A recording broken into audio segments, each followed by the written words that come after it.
What is up, everybody? Welcome back. We are here live with another Esfl, the Esports Fight League. The best place, of course, to watch all of your EA Sports UFC 3 esport action right here on Twitch, on YouTube. Shout out to anyone watching on YouTube this evening as well. And we are back. We are back as we always are every single week. This week with another great card. The champion, Mr. Kinetic Energy, is defending his belt tonight, and I am joined by one of my favorite broadcasting partners, of course, Mr. Armor Boxer. How are you tonight, sir? I'm doing pretty good. Appreciate those kind words.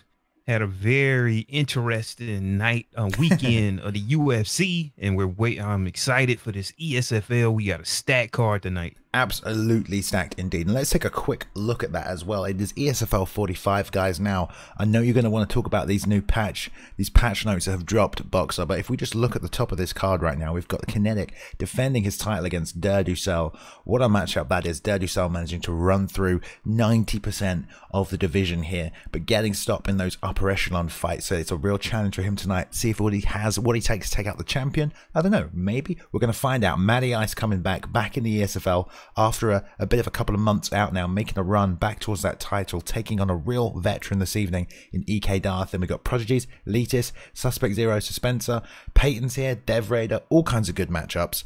What's jumping out at you right there, Boxer? Oh, man. Definitely. Anytime you see Kinetic NRG on a card, that definitely pops out. He's going to have a very tough match between Dur here. I'm excited to see that main event for sure. And also, anytime I see Suspect Zero, Suspenser, I'm like, yeah, I get pretty interested. So this is a stat card here.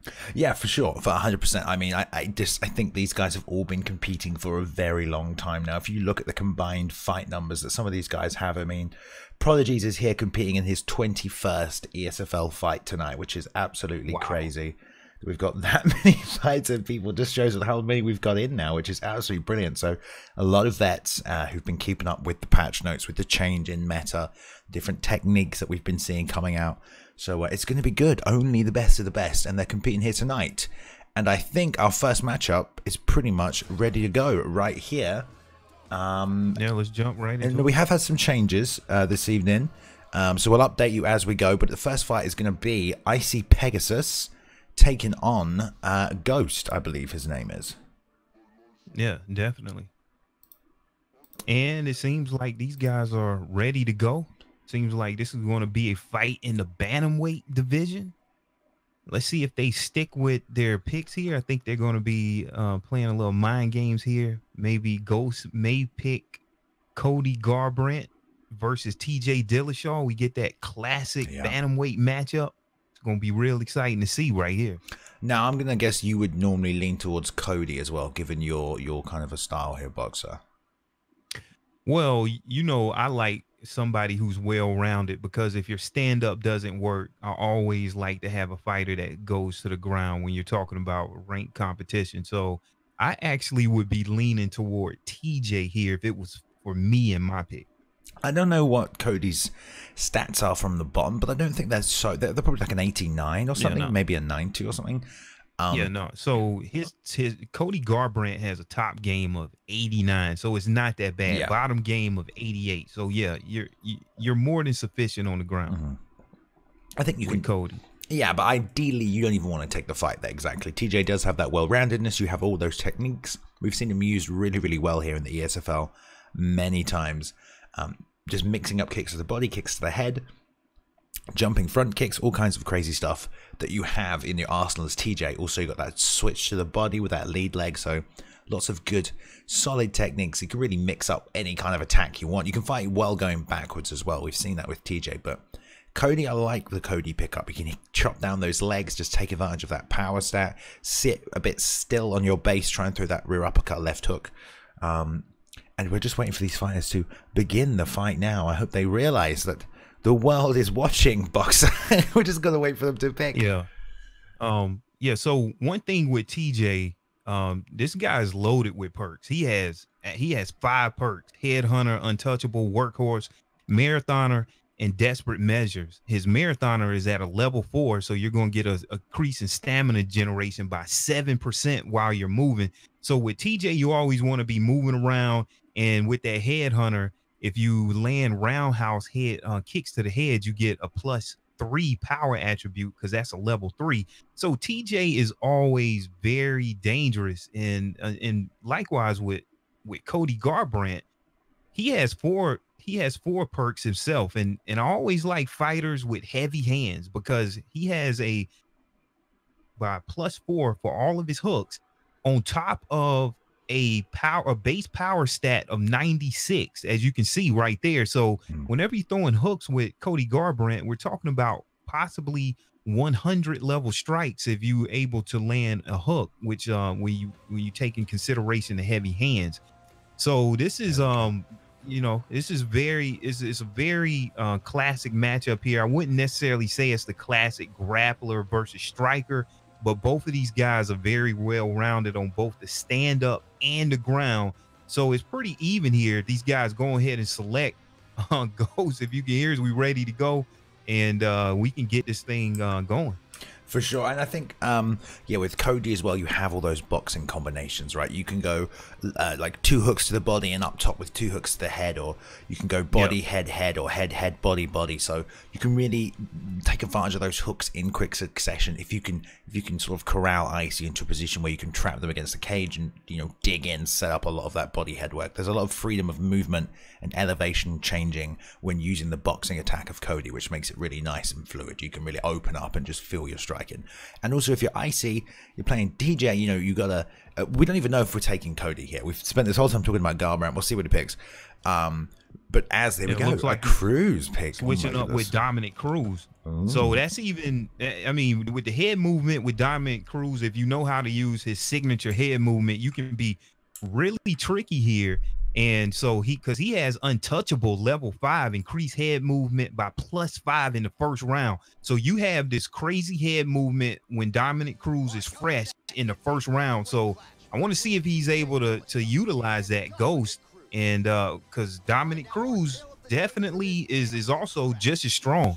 So let's see what happens. Yes, and we do have the commentary on in the background here. Fighters obviously forgot to turn that one off, guys, so we'll keep that game volume a little low. Hopefully we're okay to speak over it. If the fighters can hear us just before this starts, maybe get a message to the back, just try and lower that in-game commentary so me and Boxer can provide the real-time authentic audio over the top. But yeah, I was going to say, if you're taking someone like Cody and Pegasus coming in with the TJ pickup here, you can throw a lot more of those head kicks because you know if you're out of range, if you're going to whiff, if they're going to get blocked, the threat of that takedown isn't there. However, Ghost now with the Cruz pickup. Yeah, I was like, oh, what? The Dominator pickup.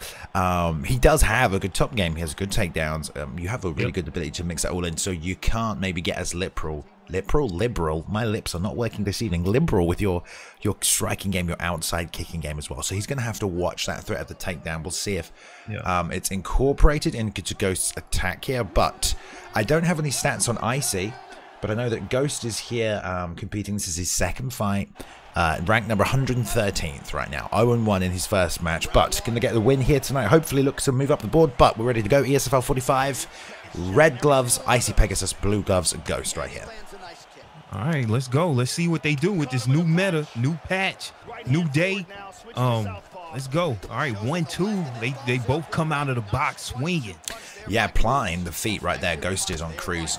He obviously really good moving backwards. You got to kind of get those animation timings on Dominic Cruz. A lot of stuff comes at weird angles, weird timings. Not the same animation that a standard fighter might have. So you kind of got to settle in, play Cruz a little bit, just to get used to it, and walking right into that 1-4 right there, that big right hand. Yeah, and one thing I like to look at, how do you manage your stamina early on, initially in the fight? Because a lot of times that may carry on throughout the rest of the fight. So right now I'm seeing Dillashaw here, Icy already. He has a slight stamina advantage. Let's see if it keeps going this direction. Yeah, already making some switches to southpaw, throwing some big kicks to the body, but getting corralled into the fence here. But Icy resetting back, nice ducking roundhouse right there, coming out. Way up top for Ghost. He's just going to have to try and throw some of those strikes from the outside, trying to work that body with his jab. Just finding himself just a little bit out of range here, trying to almost chase Pegasus, who's just stepping in with that one every single time and not really much resistance or opportunity to slip. Try to beat the straight there with his own. But Icy's able to jump dart in and out right here, and Ghost unable to sort of find the timing on the counter's range. Yeah, and now with this new patch, I mean, anything that you do and you whiff strikes, you taking hits to the body, you're going to pay for it in stamina, as we can see right here. And this is a takedown attempt right here, but you have to set it up now with this new patch. It is more viable for takedowns and clinch, but you have to enter in these positions a little bit differently now. So let's see what happens in the clinch here. Icy Pegasus working those knees. Yeah, beautiful job denying all those transitions, getting those knees off to the body, and I'm surprised he got out there with that over-under shot. Gets the break, Ghost, unable to stop that one, Pegasus, but yeah, Ghost definitely got to be a little bit careful just sitting on the outside whiffing, and shot that empty double leg right in the center. I mean, that's going to play into that stamina game that Pegasus is kind of winning right now, and as you can see here, Pegasus just entering, landing his strikes, and Ghost just not able to find a window to counter and at all. Landing that straight nicely, and that's much better. Now, beautiful there it work. is. Yeah, straight right into the double leg. Now you see he set it up a little bit there, and that's how you want to enter in. You want to set up your strikes and then followed by either the clinch or a takedown. He went for a takedown, but then he got reversed and could not keep that position. So let's see what Icy Pegasus has when he's on top, and if he can take control of this fight here. Yeah, great job on the reversal, just immediately taking back control of the ground game. It was a beautiful little takedown, nice power double to him, but this is not good now. Pegasus posturing up. Yeah, big shots to the body. That stamina on Ghost is already pretty low. He gets the full mount nice sweep. Arm trap. But he gets that arm trap, and now he is in full mount. But wow, the round is over with. Exactly. Wow. Yeah. Nice little meta on that match right there. Yeah, and definitely, I think, you know, Ghost didn't really engage his offense. He didn't really get himself going, wasn't able to find the timing for his big strikes. Landed like the ducking roundhouse, couple of shots, and that nice little double leg off that straight, but I don't really know what the game plan is from Ghost. You know, we're seeing Pegasus trying to enter, land those shots to the body, and just work his outside game, and Ghost is kind of, you know, not really sure his game plan is right now. Yeah, if I was Ghost, I mean, I would definitely pick it up, because it's only a 3-round fight. So you don't have rounds to spare like it was a championship match. I want to see if he can throw strikes and then enter into that ground position again, just like he did. But this time, don't just look to transition immediately, because that's an easy read for your opponent. Yeah, and we'll see. Start the second round here, just straight back into the middle. And we see Ghost chasing a little bit here. Nice slip on the straight, dives on the single leg. Pick, but he let it go. It was pretty close, that as well. Came off that straight punch. If the slip hadn't happened, he might have got it. And now we're seeing Pegasus planting, trading those hooks, and lovely little distance gauging with that jab, finding the home here. Beautiful work, range check in. Steps in with a one uppercut. That was just a nice little distance measurement right there, and well executed in great range there, Boxer. Yeah, and see, and just like I talked about, look at the stamina disadvantage now. It's a little bit wider in it all, and I wanted to see it right off the bat, because that's usually how it's going to play out through the rest of the match. And as we can see, Icy Pegasus has a lot more stamina health here, and let's see if he can use some of that gas tank to his advantage. Yeah, he's definitely doing a great job with his jab, just range finding all of his techniques, making sure he's in distance, he's in range to either be planting or moving forward. He's switching starts to southpaw now, so that jab's just dictating everything right here. Beautiful work, just guiding him right onto that roundhouse and goes stepping right on through it. Yeah, first rock, as you said, he needs to be a little bit more careful about his distance here and just trying to slip that jab, because he's using that jab to range find. If he can get outside of it, underneath it, bang it straight down the middle, he might be able to interrupt the forward attack of Icy. But there, power double. There it is. Beautiful. Set it up again, and that's the new meta change, and it is tricky. You set up your takedowns through those strikes, and let's see what he is. Ghost is on top right now, in crucifix position, and he's throwing strikes, and he's looking to see what transition. And what you saw, Icy Pegasus had a very nice arm trap. That's some high level stuff, to do an arm trap from that position when your fighter does not throw right away. Very impressed with that arm trap to get out of that crucifix position. Yeah, and the patience being shown by Icy in that position. He just did nothing, just waited for the perfect moment. He had the stamina advantage. He knew there was no need for him to try and rush out. Got plenty of head health. Just waited patiently and then made his move, which he was good. And now he's back up here in the over-under. Ghost stamina still low, and he did a good job denying these transitions early on from Ghost, who does a great job. Triple fake and the break. Get out there, be safe, knows what he's got to do. A minute 20 left in this second round. Ghost definitely down to the stamina, but he's got to get some of his own offense. He's got to throw some game-changing shots here, Boxer, and he has done. Apparently, a little bit of lag there. We didn't see it. Big shot but he used even more stamina to actually get that rock, and he's entering into that phase where you can feel your fighter slow down here. And let's see if it affects me. He already takes a big rock, big right hand by Icy. Yeah, big right hand right on the inside, just full planning, threw everything into it. Ghost, no hands up right there, eating it right on the chin, gets a little straight on his own, just trying to interrupt that offense from Icy. And just outside of range of the uppercut, tries to return with the overhand, straight roundhouse. And there's a beautiful power single. Bam, to end the round. Yeah, that was timed perfectly, but the round ended. And as you can see, you really have to be you have to manage your strikes and your takedowns immediately, because it's not like Ghost is just throwing out a lot of crazy stuff. But look at the stamina disadvantage. You really have to manage your stamina now with this new pack. Yeah, and I think everything you said about the new grappling changes as well just makes me excited for some of these matches up later on. I think we've got Yeshua's Hammer filling in short notice, great grappler, and obviously Matty Ice making a return to the ESFL. Some would say because the grappling has been overhauled, so you can expect him to try and implement some of that this evening and see how it goes. But here we are, jumping in, third and final round, first fight of the night, excuse me, at ESFL 45 here, and a great little matchup. Pegasus taking on Ghost. Here they go. Going to touch him up, and we'll see if Ghost can change up the tactics, Boxer, and land something a bit more significant this round. Maybe bring it home. Yeah, let's see what he's able to do. He switches stances here. I don't know if he wants to stay in the southpaw, the orthodox stance here, but Dominic Cruz has a switch stance of 97, so it really doesn't matter which one he goes to. He maintains his power. And then look at Icy Pegasus here. What is he doing? Backing up, and then he just throws out a takedown attempt, and it gets denied. I think he's trying to just play the first maybe 2 minutes of this round down a little bit, because he's just chipping away at that head health, which is so low. He knows there's no rush, there's no big risk, but yeah, shooting a single's a little strange, but I mean, look at that head health on Ghost. Ghost is just walking into all these shots right now.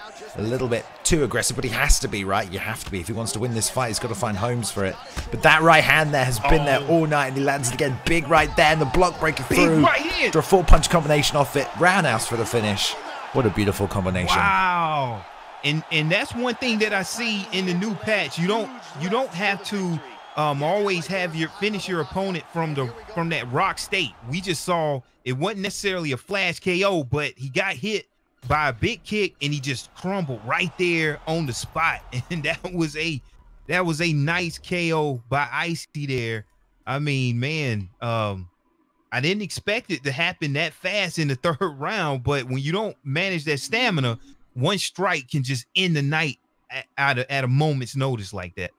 Yeah, it was a beautiful, beautiful job just breaking down that block with the 4-punch combination, ending with that roundhouse. I mean, he just really slowly, methodically started to pick him apart the more that fight went on. And that right hand was there. He planted and threw that so much, always in perfect range with it, using that jab to just gauge the distance. And, you know, Ghost pushing forward quite a lot. And you kind of have to, because, he was down and just made some of those mistakes earlier on. And just got picked apart. A nice, slow, methodical approach there. And if you didn't see the stats at the end, I think Pegasus may have landed more significant strikes than Ghost actually landed normal strikes. So that when you see stats like that, it's always pretty telling that one guy just unable to connect and find his offense. But what a great start to this card, Boxer. Yeah, definitely. Great start to the card, where we already saw in that first match how the new patch is changing the meta. And now, to me, it even feels more like an MMA game, where it's not just boxing. You have more viable options to enter into the clinch, to enter into a takedown, but it has to be set up properly. And so we saw that early in the match. If you just throw out that takedown, no, you're not going to get that. But now, if you understand when you have grapple advantage, that's when you're going to be successful on your clinch attempts and your takedown attempts. So see that playing out here in these fights. And definitely the most important thing is his stamina. that changes the game. And so whenever I'm fighting, I'm looking at that stamina immediately to see how I'm, you know what, checking my temperature of the fight. Am I throwing too much, and am I not throwing enough? So yeah, I look at that immediately, and usually that's who usually ends up winning if you can manage that stamina. For sure. And so very well said. All right, we're going to move on to the second fight right now. It is going to be Suave Lav taking on Senshai or Senshi Forever. They are ready to go. It's going to be a middleweight. Okay. And I can't wait for this one because it looks like it's going to be a great matchup. Always good to fight a middleweight, and we haven't seen Silver come out for a while here. Senshi locking in that silver pick that I know when he got dropped initially, absolute torrent onslaught of just pressure, but the game's changed a lot since then, Bog. So I mean, that was only 2 months ago or so, but the game has changed. Stamina cost for whiff strikes is increased. If Suave can sort of corral that pressure, get some slips off, so he's going to make a big difference.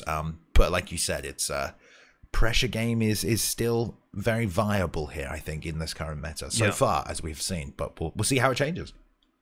Yeah, so even though the meta has changed, and definitely, like you said, you have to manage that stamina on another level, but Vanderlei Silva is still so dangerous with a striking speed of 95, power of 96. You cannot make too many mistakes with Vanderlei Silva.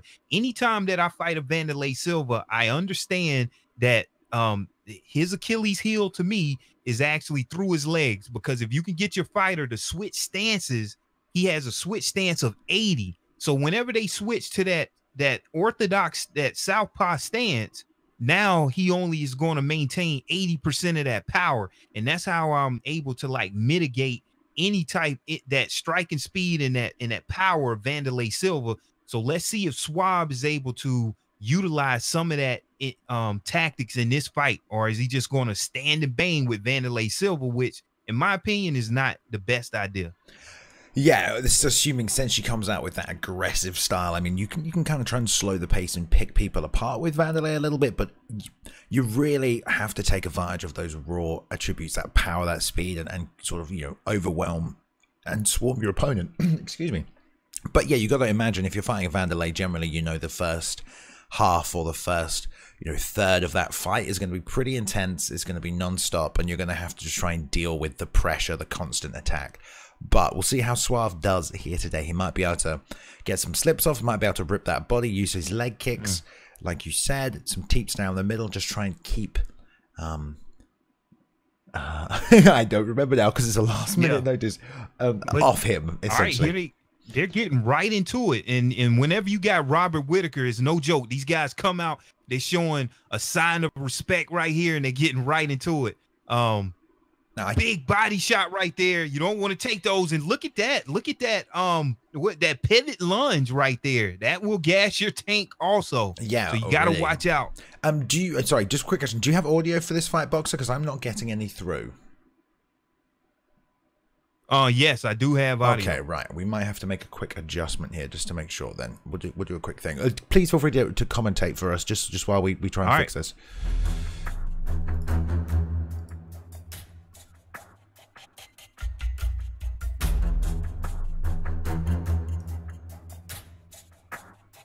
Look at that stamina advantage, and I want you guys to look at the grapple advantage. When you have grapple advantage, if they decide to take any of this to the ground, I don't think they are right now, but Suave working those 1-2 in the uppercut, Senshi just sitting back, and he's managing that stamina, waiting for the right opportunity to unleash that heavy power by Vanderlei Silva.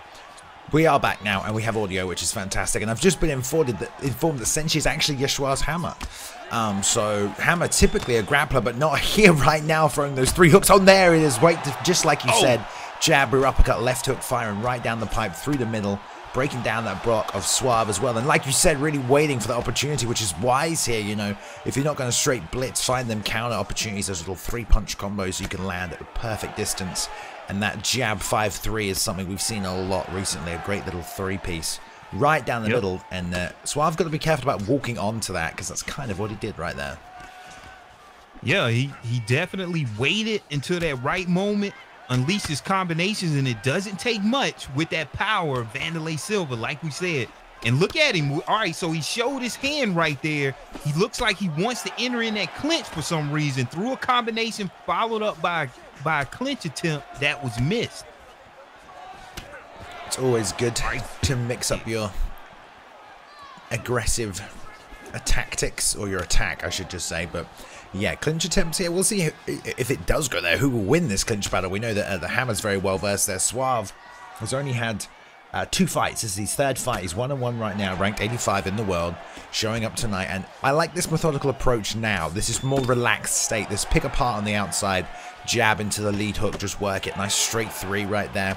Timed him right on the end of it. No kicks coming out from Suave right now. And kicks are great, obviously, even when they land. But especially with someone like Silva, sometimes you kick him to the body, and by the time you've reset the animation, he's right in front of you throwing hooks at your head, Boxer. So, you know, as good as your kicks can be, they do give your opponent sometime an opportunity to close that distance on you.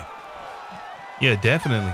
Now, I don't know what's... Okay, he's showing a sign of respect. Now, whenever we saw that clinch attempt that came out, if Wanderlei is in that clinch, he has a clinch grapple of 92 versus Robert Whitaker has a clinch grapple of 90. So Wanderlei has a slight advantage in that clinch attempt if he was to go there. However, takedowns and throws is all in the 86, 87. So I don't really know if that's where you want to keep the fight, but it is something that's good if you want to just mix it up a little bit. Give your opponent something else to think about, and maybe that's what he's doing. They're coming out touching gloves here into the 2nd round. Both of their stamina looks absolutely amazing here as they go into the 2nd round.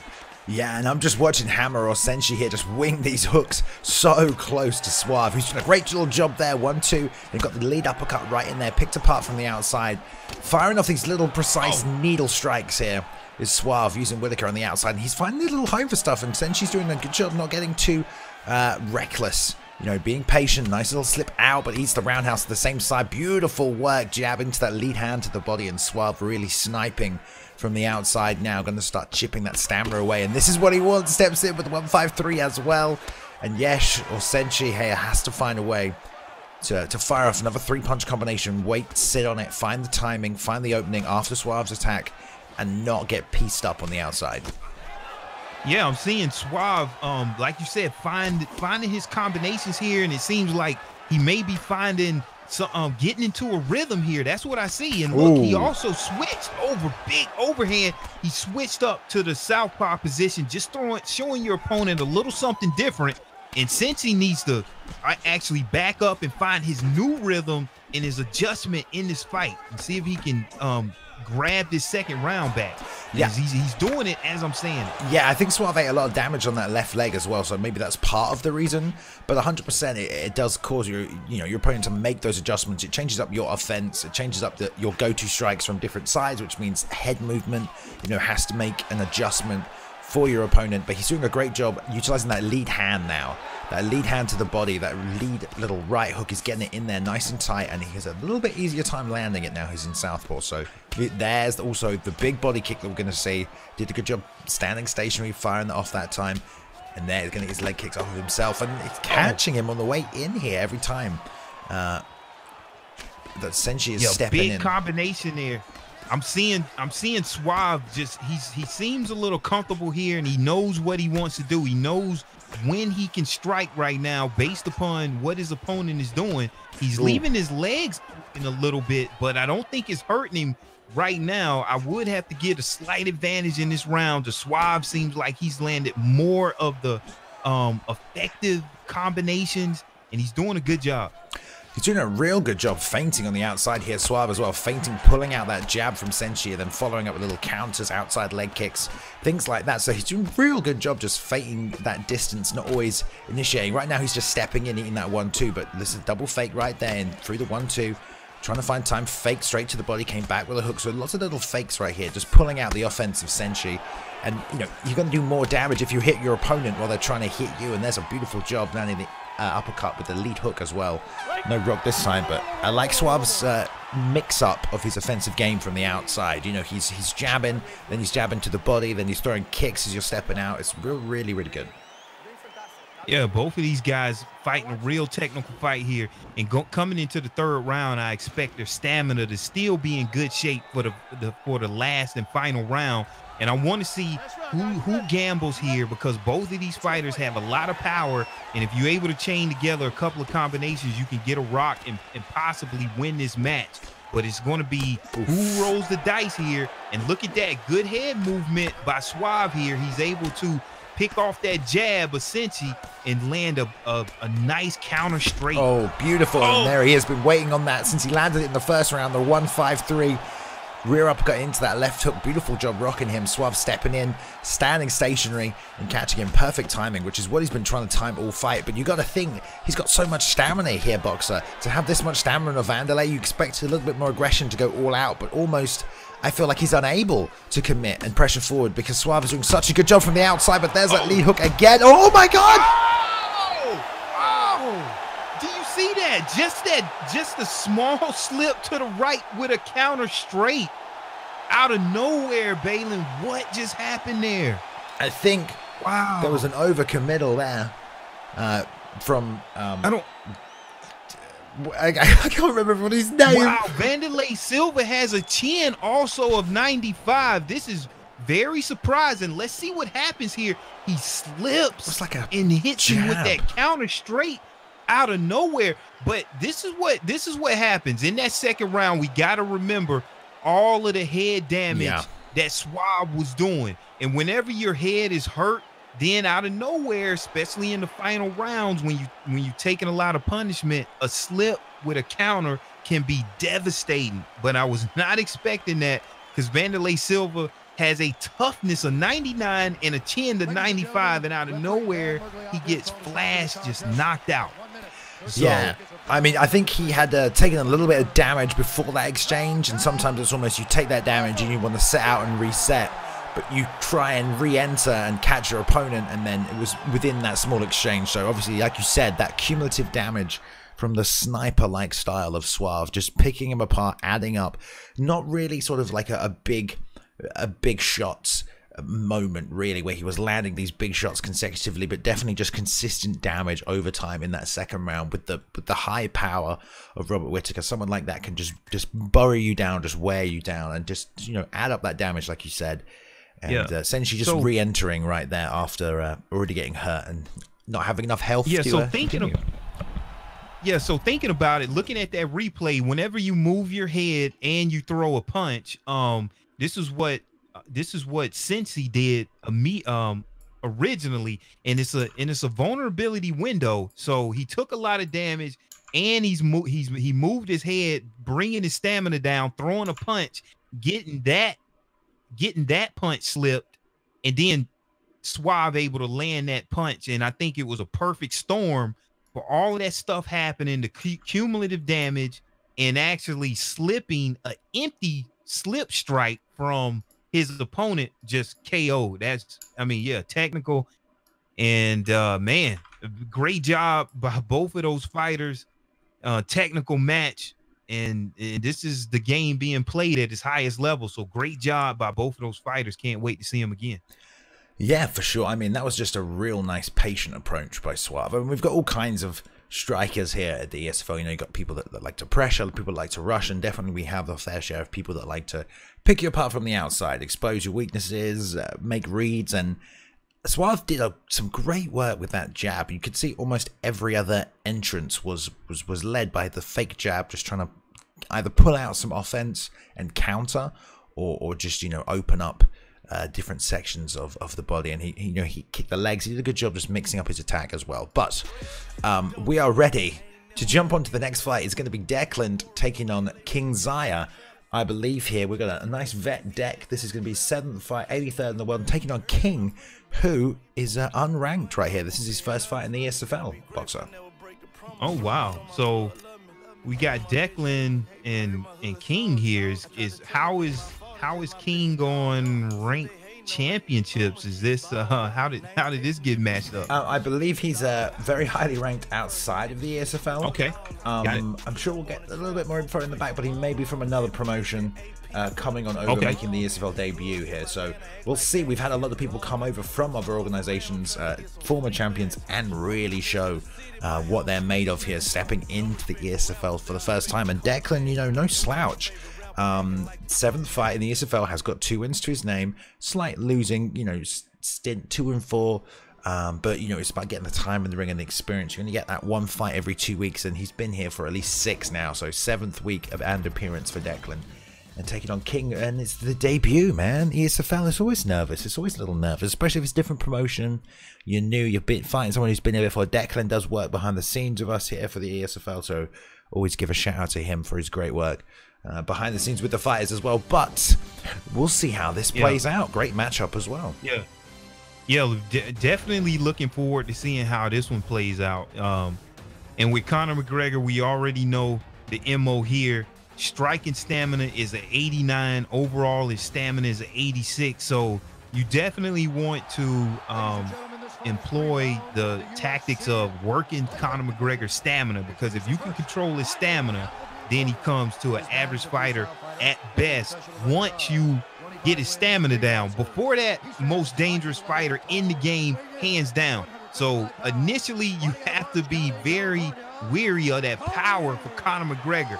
And I'm not really looking to exchange with a fighter with a fluidity level 2, so he gets an increased power, speed attribute for his combinations of +2 on top of his striking speed already a 97. So he's the fastest striker initially whenever he's throwing those combinations. So you want to watch out and not get into this back and forth brawl initially with Conor until you work that stamina, and then you want to come in and employ some of those ground tactics by Tony Ferguson, who has an amazing striking game and a ground game. And I want to see, and you want to stay out of Tony Ferguson's guard. So those are the things with both of those fighters here. They're getting ready to touch him up. They're getting right to it. And look at that. We thought he was gonna touch gloves, and he says no.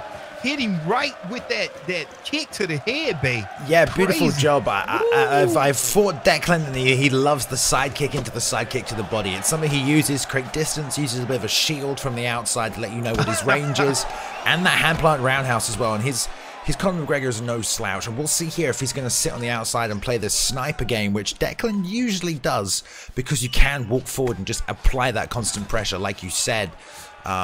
Or if we'll see, he'll do a similar game plan to what Suave did in the last fight on the outside, picking him apart, landing those pristine strikes. And we're seeing that a bit here now. Declan being patient, taking his time, taunting a little bit. He'll try and get that side kick in if he can on the outside. But great job, and he gets the double leg.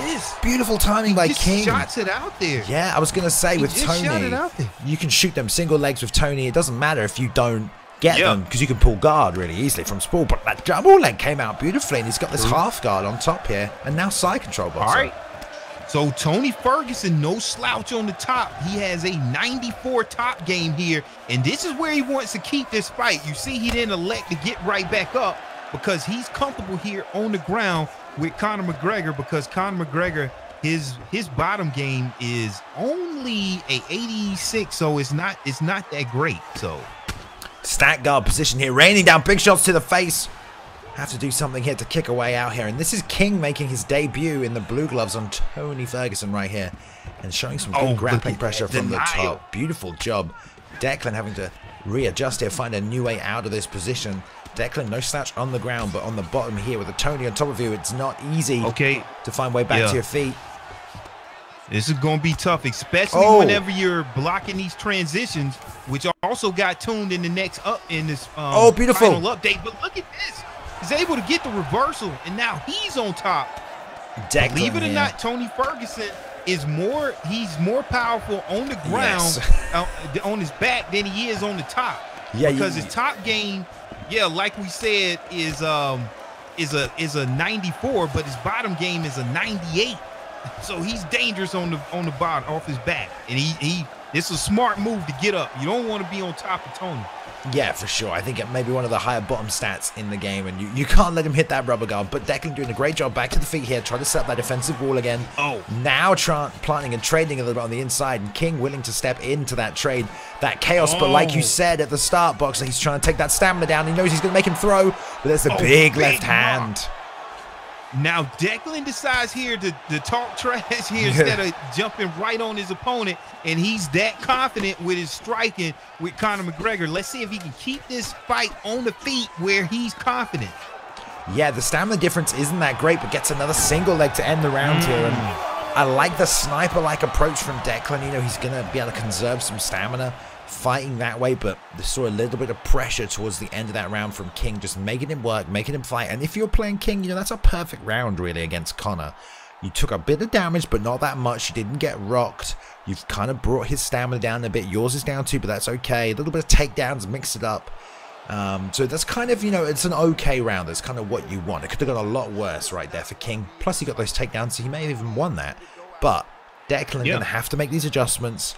Going to have to try and land these bigger shots and manage that stamina and continue to do so. But he was doing good work, good shot selection from the outside. Nice little 1-2. He's finding homes for the left. So he's going to have to keep this up as we move into the second round here. Yeah, this is what I like to see, because I'm seeing openings for both of these fighters, because I see Declan has an advantage on the ground, but he's throwing out those kicks, and Kingza is looking at that, and he's actually taking advantage. Whenever he throws out a kick, he's going for those takedowns at the right time. So both of these fighters have opportunities where they can be dominant, and it's just about who's going to be successful in implementing their game plan. So let's see what happens here. Nice 1-2 by King. Yeah, King doing nothing but throwing the 1-2 so far this round. We've seen a couple of kicks and knees coming out here from Declan, trying to find a home for those bigger strikes, but King really just popping that 1-2, staying nice and long on the outside, just keeping right on the end of those punches, not trading at any point. There's no planning, there's no trading from Declan. He's either blocking and moving out, or he's returning with a 1-2 from range, and Declan's going to have to try and find homes for this straight left. There's a nice one right down the middle, beautiful jump jab, lead hook into the straight left. So clean that was great. And egging him on here, just trying to open up King's guard, just trying to get him to commit to a strike so he can land something big for himself with that vulnerability window. But I'm loving that jab lead hook here as well. That's fast but beautiful job by Kings. There he is trading back there, the 1-2 rear uppercut coming through, but he's gonna have to do a better job about covering up when that straight comes out, because that's gonna start chipping away the health there, Boxer. Yeah, you got to be real careful at exchanging, going back and forth with Conor McGregor, because as we talked about earlier, he has that fluidity, and you can see how fast Conor McGregor is whenever you get in tight and he starts throwing these combinations. And then he's able to see how fast that is coming out, and then he's able to throw in those body kicks when you least expect it, and Kingza may not be right there ready to do a takedown attempt, because I'm thinking that's what he wants to do, because he's losing this war on his feet, and he wants to get this thing to the ground, because Declan has a clear advantage on the feet right now. Oh, beautiful job. Just like we said, this is where he wants to be. Okay, now you have 1 minute and 40 seconds to implement your game plan and do some damage. Does he decide to go into side control or top mount? And he decided to go into top mount, but he is just a naked transition, no fakes or nothing. You just go right into it, and now Declan is on top, and he's getting control, and there's only 1 minute left in this second round, and you got to think that Declan has a clear advantage here. Yeah, he maybe should have, you know, maybe he rushed that a little bit. He went straight for that mount here. I mean, obviously, when you're playing Tony, you know if you're off your back, you're just fine. But Declan doing a real good job of being patient and getting some top damage off here with Conor McGregor as well. Beautiful knee slice straight into the mount. I like that, being aggressive with the top position of Conor McGregor. And King, you know, worked so hard to get that takedown, ducked under that jab beautifully. And it's not really necessarily bad to be on the back, but definitely not scoring any points here. Can he throw up a choke? I want to see, because this is where Tony is dangerous here, in that guard. But Declan's smart enough to get out of that. You don't want to stay in Tony's guard, because if he's able to put you in that triangle choke and get you into the later stages, even if you get out, you're going to take head damage. And look at these combinations here on the replay, that fluidity level 2 by Conor McGregor. Yeah, he was just standing still there for half a second, ate that left hand, immediately exit, good side kick afterwards, and Declan just did a great job that round of just landing everything in mitigation, just intermittently, bits, little shots here and there, but it really started to add up and chip away at the stamina as well, Boxer. He was draining that stamina of Kings just by landing these shots from the outside. Yeah, now, if you're Kings, I'm thinking that you want to go ahead and try to get this fight to the ground early. Man, beautiful. And that's exactly what he's doing. Okay, now he has to know that your opponent is very good at reversals. He gets an arm trap, and he's out of it. And now, Kings are able to get a transition block. Let's see if he can pass this guard here of Conor McGregor and start doing some work. King doing a great job there, denying double punching, arm trapping. I mean, he's doing some good job defensively and offensively off his back here, just baiting out the strikes to get the arm trap to try and sit up. However, he's unable to return himself to the feet here, and now we've got this half guard position from King, posturing up, landing an elbow here. Nice deny. We're probably going to see a transition. Now, we saw those naked transitions coming out early. He was getting reverse, Boxer, and there we go again. Oh, straight to the mount, and again, yeah, you need to set those up with fakes at this level. You cannot do these naked transitions, especially. Yeah, now. Yeah, go ahead. Yeah, now one thing that I want to say, this is something that GOAT taught me. When you're on the ground, it's important that you land those strikes before you transition a lot of time, because you're building up grapple advantage. And that's what I saw. He wasn't building up enough grapple advantage before he was able to transition, and he was getting denied and reversed every single time. So it is important to outstrike your opponent with those little baby strikes. And look at this now. Who is this? Kings has Conor in a submission. He's going for the omoplata from rubber guard here. He was doing a great job denying from the rubber guard, and then he got some strikes off, and now he's in a four-way submission. Just for the last gate, he's going to get it. Pushing it two-way here. Declan going to have to do a tough job. The first omoplata almost in ESFL history right there from the rubber guard with Tony. What a fantastic job.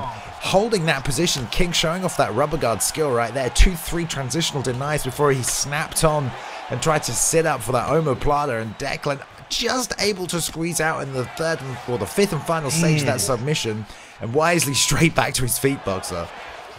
The only unfortunate thing about that omoplata is that that specific submission does not do any head damage or any damage that I could see that's shown here that can actually lead him to a knockout. And so, but look at this right here.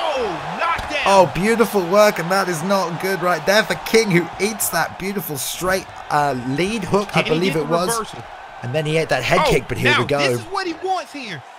He's in that triangle choke. Three-way escape. Notice if he can get this into the later stages, watch the head health, but he's not able to keep it here. This is what he wanted. And this is the third and final round. Yeah. Oof. Close fight. All right, so they went ahead and showed us who won. Declan is going to take that decision, and that was a definitely technical, high-level match by both of those guys. What did you see in that fight, babe? I saw some great striking from the outside by Declan. Did a great job just piecing him apart, especially in that second round when you can out-stamina a Tony Ferguson because of the way you're picking them apart from the outside. That's always a really impressive feat, especially as Conor McGregor. You kind of think that King could have maybe pushed the pace a little harder just to try and make Declan work a little more, not make him so comfortable, because when you are just constantly moving back, Declan is in complete control of when he wants to strike and when he doesn't want to strike. And it's really about making those fighters who don't have those high stamina gauges strike when they don't want to, when they have to, because you're pushing that action. So a little bit more forward pressure maybe would have led the fight in another direction, but you don't want to be walking into a Conor McGregor, and he did a great job, King, getting those takedowns, man. Every single double leg he shot, he landed, he secured, but again, it was those empty transitions on the ground that led to the sweeps from Declan, who was just waiting for it. And I think every single time it was that transition from half guard into full mount. Yep. And he swept it every single time. But he got him so close with that omoplata. I mean, a couple of seconds, he could have walked away with the victory there. Yeah, I mean, if he could have just mixed up those transitions when he was on top, you never know how the fight would have went. But that was a really good job whenever you see a fighter pick Conor McGregor and then manage that stamina, because it doesn't matter if it's an 86 at that point. If you know how to manage it, then it's a moot point at that. So he was able to get Conor McGregor, manage the stamina. Now you got the best of both worlds. So that was a great job by Declan there. Man, exciting fight. Exciting fight indeed. And we have plenty more exciting fights coming up later. And we're going to see now. Right. I think we might need a little confirmation from the back from the old truck just to make sure we know what the next fight is, because there have been a couple of ins and outs, a couple of changes as is normal, guys, this evening. So we want to make sure we know what we're coming up for next. But what a great night of fights so far. We're only 3 in and we've seen all kinds of stuff. Some new debuts, but as we work our way back up this card, we're just going to start encountering the veterans now. We've got a couple of guys repping the 4 Horsemen camp this evening. Plenty of guys coming out from EK as well. Even some of the Vegas MMA boys here tonight. So it's going to be a lot of big names, a lot of camp fights as well, and it's exciting stuff. I'm very excited. Yeah, as we move up this fight card, of course, we're going to see some of the more high level fighters here. I can't wait to see like Elitists versus Prodigies. You got Darth, which I fought before, versus Matty Ice, and then Kinetic versus Durr. And this is going to be an exciting card. So let's see what's to come. And one thing that I'm looking at, even for myself, is how these new fighters, how these fighters deal with the new patch, because this is our first ESFL event after the latest update, and the meta has completely, I'm not going to say completely changed, but it's changed significantly to the point to where you may have to revamp your strategies if you still want to be as viable as you were in the past. I know I'm going through and I'm doing that right now. And I want to see how the best fighters in the world, how they are changing their game plan and adapting to this new update that we get so frequently. And it's definitely we're privileged to have such support on this game, to where we get constant updates, and things are always improving monthly. Every season it seems to be something new. We got new fighters, Balin, and these guys are good. We got Sean O'Malley, and then we got Israel Adesanya. So I'm excited just to have even more content on top of a very, very good game already. 100%, yeah. Fantastic. Yeah. It's good to have these updates keep coming, man. Keep the game interesting, keep the game moving. Any game that wants to have a successful online multiplayer has to shift and adjust and introduce patches and change the meta and keep things fresh. And as a player, you've got to be able to change and adjust to that as well, which we've seen from many of these fighters. And I think we're ready for the next fight now. Just to confirm, Boxer, we have a short notice fill in here. It's going to be T4H Recognized taking on El Technico in this next fight. Right. And they are ready, so we're going to jump on over. It's going to take place at women's strawweight right here. Where is the I need the link, and I will help you out, unless you have the here. Let me do this for Boxer. We want to make sure we have it all good to go. Oh, I actually have it. Fantastic. All right, I got it. Yeah. El Technico versus T4H Recognized. Yes. And they are fighting, like you said, in the women's strawweight division. I always like to see these lower weight classes, because this is, to me, where you get the most technical matches, because you may not see just that quick knockout like you would in the bigger divisions. These divisions, you definitely need to understand your combinations of the game, because you're not just going to be able to quickly knock your opponent out. You definitely have to wear him down. So we're seeing Joanna Jędrzejczyk here, counter puncher, fluidity level 4. Her combinations are some of the fastest combinations in the game, with a striking speed of 98. All right, and then you add on top of that a fluidity of level 4, increased speed attribute for existing combinations by +4. So we're looking at over 100, like 102 for Joanna Jędrzejczyk in terms of combination speed. Let's see what happens here. in the red gloves, we got El Technico with all of that speed against TH4, T4H recognized in the blue gloves.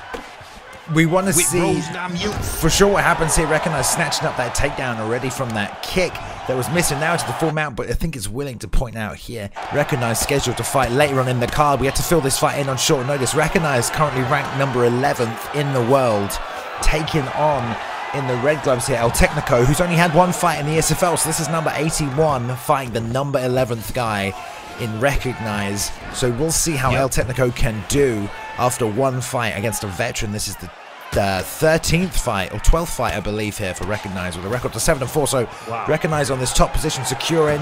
He is the vet tonight, and he's definitely got the advantage in terms of the ranking, at least. So Technico going to have to show up and remain calm, especially in these kind of situations early on. Now, if you want to mitigate that, all of that speed that I was talking about, this is the way to do it on the ground, because all of that speed, striking speed, does not count here on the ground. So that's what I'm seeing by Recognize. He's taking this fight to the ground where it's a little bit safer for Rose Namajunas, and she has a top game of 94. She's no slouch on the top. And let's see if he can keep that position, but he does it. Now they're back to their feet. Let's see if El Technico can use some of that speed of Joanna Young Jacek and get an advantage here. I like that. Good job, by the way, rolling there from being, both hooks in on the back to half guard to full guard and then back to the feet. So great job by getting up by Technico. Good that he can do that already. He's got 2 minutes left to work and try and get some fights in, but sitting there planting and trading in the center with Recognize may not be the best idea, but I ate my words. It's 2 big hooks from Joanna. Like we said, you don't want to be trading, with Joanna Young Jacek, and all of that experience and stuff. He's putting it to the test right now on the feet with Joanna. Let's see if he can continue what he's doing. Landing a big uppercut, 1-6 combination, my favorite. And he's going to work here. 1 minute and 20 seconds left. Let's see what they got. Yeah, that 1-6-3 right there. Again, we've seen that coming out so much. They're both standing and trading, getting it off, but El Technico now able to return that second time. That inside leg kick, roundhouse to the body, then that knee. Second time has gone to that now. See if Recognize can make a read, but landed a left hook on the outside. And Recognize having to reset here. Jabs, both intercepted by that big lead left hook by Technic, who's now trading here, stepping in. There's a roundhouse in really close, it's a bit too tight. Double jab forward, there's the leg kick catch and the takedown again. Settle all of that height down just with that takedown. You throw out that one kick and you get it caught, then let's settle it down. Look at that. That's a good job. Block that transition, and now the big shots, Bailey. Wow, what a first round. To end the round. I always like to end the round when you're in half guard, postured up, landing some heavy strikes just to put that in the seed in the minds of the judges, like, hey, I won this round. Yeah. All right, so round 2, let's see what they got. Oh, big left hook. She walked straight into it. Recognize getting caught by Technico, who's doing a good job planting and moving backwards and throwing, jabbing into that left hook there, trading. And this left-right hand that Technico's been throwing has been catching and going straight through the block of Recognize, who again steps in with that 1-2, but you've got to be careful because that left hook, Technico is throwing a lot. And if you're looking at the health stat right here, you're going to think that head stat's a little bit lower and Recognize right now, and he does not have the same power that Technico has. So Recognize got to be real careful, especially deciding to make those trades now. It's okay to make those trades early on, but once the power starts coming into it, you're going to have to consider every single trade. And I got a little bit of lag here, but I'm hearing the sounds of that ankle pick going off. Oh wow, they finally got him on the ground. I was wondering how Recognize was going to get this fight to the ground, because Technico previously had got 2 leg roundhouse kicks caught, and that's how he got to the ground. And I was thinking that he would not do that again, but this time he got taken down by the ankle pick. So it's all kind of different ways to get to the ground, and now they're back up to their feet. El Technico, let's see if he can keep this fight standing right where he wants. A little lag, hopefully that this fight can recover. Let's see what happens. It's a great fight so far. Hopefully he doesn't stay with this lag. Oh, but there we see Recognize landing that straight right on the outside, then steps in for the trade, not even worrying about it, just waiting forward. Technico doing a really good job choosing when to return those strikes there, Boxer. catching that left hook straight hand 2-3 times right there. As recognized is just trying to pressure forward, and I love the way that Rose throws that straight right down the pipe. He's trying to jab and set it up, but he's going to be careful here because he is walking into that left hand. Recognized trying to bait out this offense, eats that lead roundhouse to the head, and now Technico's trying to pressure back here as well. I don't like the way that Recognize is just constantly using that jab to step in, but it doesn't matter. So another good snatch on that ankle pick. Oh, it seems like Recognize knows exactly when to go for that ankle pick. Or Technico is not looking. He's just looking to brawl here, and I'm seeing Recognize able to just get this fight to the ground in various ways, and you never know how this is going to play in the eyes of the judges. Can he keep this in for the final minute of the second round? Can he keep this fight on the ground, or will Technico get back to the feet, where I think he has a slight advantage here on the feet? He's back up to the feet, and look, this is one hole that I'm seeing in Technico's game. He's not holding that right trigger and flicking down on that stick. That's just not in his game plan right now. Yeah, I mean, Recognize is doing a great job mixing in these takedowns. I think you called it earlier on in the night. We're definitely this patch seeing a lot more of the MMA style of MMA with these new updates and people finding homes for these takedowns. Far less sprawling, especially on shots at the center of the octagon.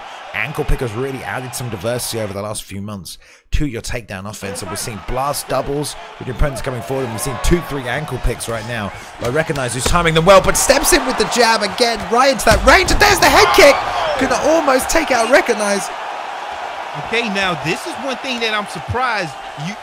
I don't know if he wanted to go down here, so fortunately he was able to get back up, because that's an easy transition to deny and reverse when your opponent is getting up, and Recognize did not reverse that.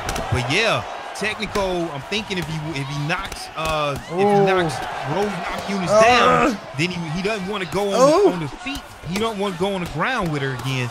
But here they are exchanging back and forth. Got to be careful when you're exchanging with Rose Joanna Jędrzejczyk, but if you have Rose Namajunas, you're no slouch either. Yeah, we saw Recognize keep stepping in with that jab, and then the rest of that second round, I was going to say something, but so close right there. Recognize stepping in with a 1-2 there, doing a great job corralling into the cage, finding that straight right punch for the rock. I expect a break. Not able to finish. I was going to say Recognize kept stepping in with that jab in that second round, but kind of felt a little bit dangerous and almost got knocked out with that lead head kick, but now still pressuring forward and coming in with that action. Both fighters' health sat so low. 1-3 punch combination could change this fight and possibly end it. There's the knee. Good read there by Recognize. Knew it was coming. Third time that combination's come out from Technico, and this pressure from Recognize still fearlessly just charging down Joanna Jędrzejczyk. And, you know, Technico's been doing a good job finding home for a 3-punch combination. Almost gets it off there with that left hook. The block is so low, Boxer. This could go any way right now. We just want to remind you, this is the number 11th guy taking on the number 81 in Technico right here, who's put up a great fight and is rocked again. Nice slip. And this, like you said, this could be anybody's fight. Last 2 minutes of the third and final round. Both these fighters are taking a lot of damage. And one wrong move can result in, and that's what we see. And he's down this time. Recognize on top. Can he finish it off? Oh my goodness, the health of Technico is so low. Trying to survive at 1 minute 20. Even if he does survive, might not be enough to win this fight. Recognize says, nah. Oh, a good job shooting the single, but it's going to get stuffed. There's the belly to belly. Let him up just to slam him down in a more advantageous position. You have to be very confident in your wrestling to do that.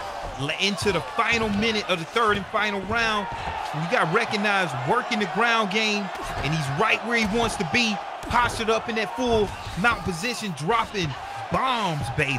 Yeah, he's done a great job of showcasing a full range of MMA. So many great takedowns. I want to see the final number at the end of this fight. But Technico's done a fantastic job on the feet. Oh, the uppercut.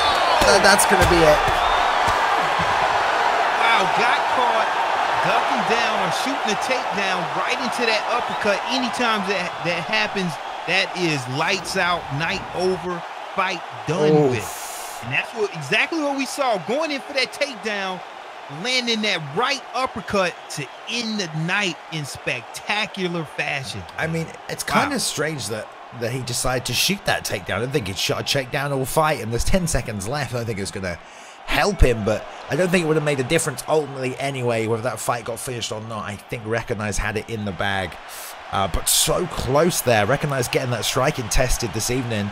Good job preserving through, taking out one of the new guys right there. Technically undefeated, but wow, you got to give it up to El Technico there. I mean, not scheduled to fight Recognize tonight. Step up in opponent, last moment here.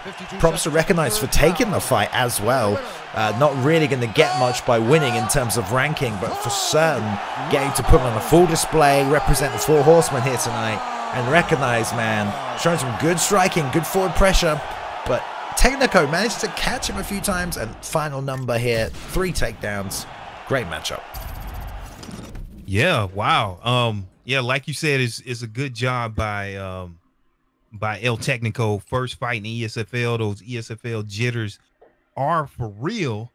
And whenever you're fighting a very experienced fighter as your first fight is always tough. Because I definitely know, as my first fight in the ESFL was Bruce Lee Rob. I was like, what have I stepped myself into? I remember that. So I understand. Great job by both of those fighters. Can't wait to see him again, man. Wow. Yeah, for sure, for sure. And that's a great fight right there. I'm pumped. Yeah, definitely. Gotta keep it going. let's keep it going, man. That was great. Who do we have coming up next? I believe next we are going to be having another T4H, the Four Horsemen camp member. Four Horsemen. Peyton. Okay. Stepping up, we'll be fighting Dev Raider right here, and this is going to be another great matchup again between 2 fantastic fighters and a beautiful division that we've not seen yet, the welterweight division. Okay, and it's going to be fantastic. But we just want to let you guys know, just as a reminder, you talked there, Boxer, about when you fought Bruce Lee Rob entering the ESFL, your first fight. We just want to remind you guys, or we'll make a special announcement if you haven't heard.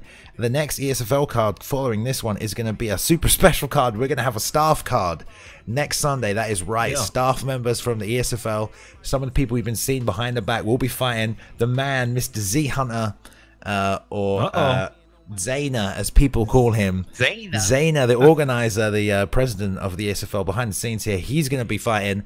I will be fighting next weekend as well. I believe I'm fighting Declan. I'm very nervous. Oh. No, we're going to get this on. No worries. So I will be fighting as well. I believe you're fighting as well, Boxer. I think so. Yeah, if it goes down, we don't know yet. Maybe just like I was talking about Bruce Lee Rob, maybe I get a chance to get that revenge on Bruce Lee Rob. That's great.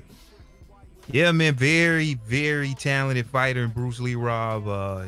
He's one of those guys that always poses a threat to my fighting style specifically. So he's very smart, cerebral fighter. Anytime you fight one of those guys, it could go either way.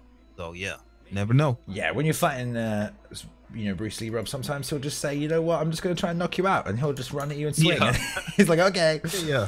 But doesn't matter. We're going to move on to the next fight that's taking place. That's a reminder. ESFL 46, the staff card, should be next weekend, but we'll keep you updated. You should be following us already, or if you're not, on Twitter and Instagram, and get in the Discord for the updates as well. Then keep an eye on things. But this next fight is ready to go.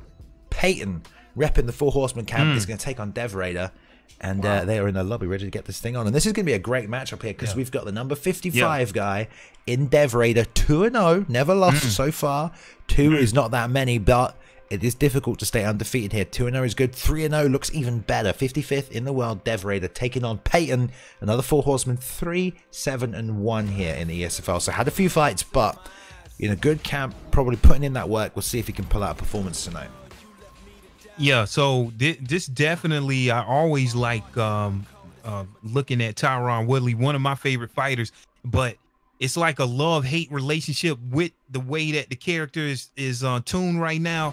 He's very, very powerful. However, the stamina on Tyron Woodley is a striking stamina 88 and a grappling stamina 89. So no matter what you do with Tyron Woodley, you have to make it count, because if you don't, it can go downhill and downhill fast. So I want to see how Peyton utilizes that stamina with Tyron Woodley. But if you're able to manage that stamina appropriately, he has some of the best power in the game. He has a power of 97 with a striking speed of 94 and an accuracy of 91. So if you're able to manage that stamina, you can do a lot of damage, but that's easier said than done. Come out touching gloves. Let's see what they do. For sure. So Peyton in the red gloves there, taking that T-Wood pick, and Dev Raider right here with the Wonder Boy pick up and trying to slip off to the side here. So Dev 2-0.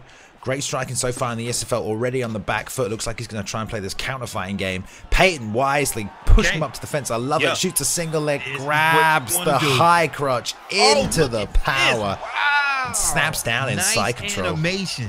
Beautiful work already. Now this is what you want to do. You want to stay on top here. And this is a great way to manage stamina, but look at this. He's able to get out of that with an arm trap.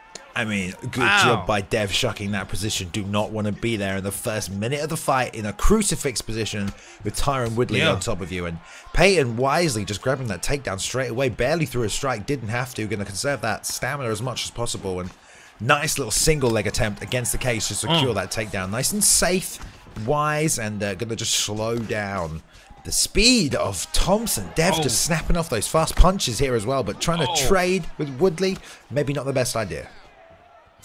Yeah, Peyton is what I'm seeing here. He's not whiffing strikes. Some of them are getting blocked, and this is how you manage that stamina. If you make sure you don't whiff a strike with Tyron Woodley, that's one way to manage that stamina. He's doing a good job of doing that right now because he has a slight stamina advantage, and as you can see, he's landing these powerful hooks, powerful uppercuts, and you cannot take any of these if you're Dev Raider here.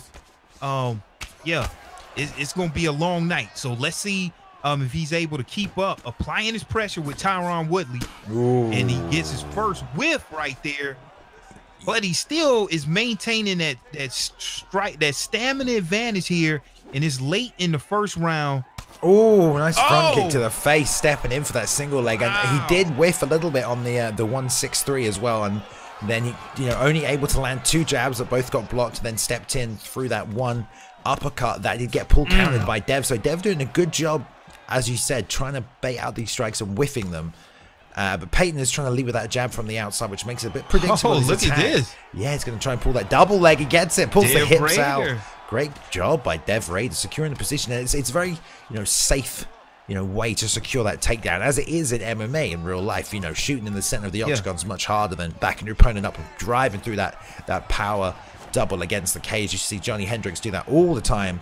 And good job by both fighters using that well. But now Peyton gets to knife on the clinch. Probably going to try to set that throw from the over-under. Doesn't get it. And a nice little break there. Oh, the front kick.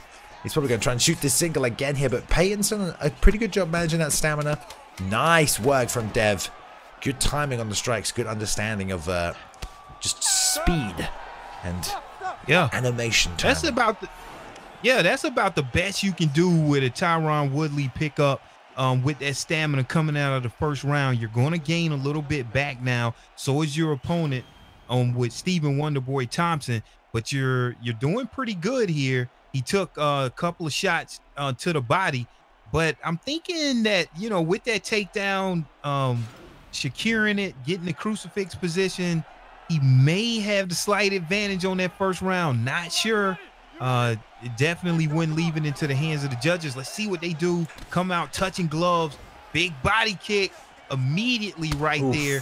Second body kick, and that's going to be a way to wear on that stamina. He's already just touching that body early in the second round. Great work. And this right here will just deplete the stamina of Tyron Woodley quick. So let's see if Peyton can throw an uppercut whenever Dev Raider goes to the body. Yeah, and you've got to kind of close the distance, really. You can't give your opponent, space to throw those body kicks. If you step in with a 1-2, you're going to beat them every single time, but it's understanding when it's going to come.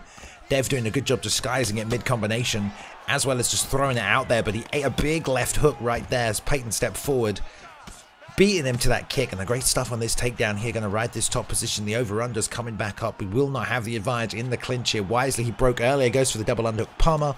And Peyton here going to have to try and work some kind of offense from this clinch because he's got the advantage. This is a good position. He should win. But Dev doing a good job dictating, and he goes for the break here.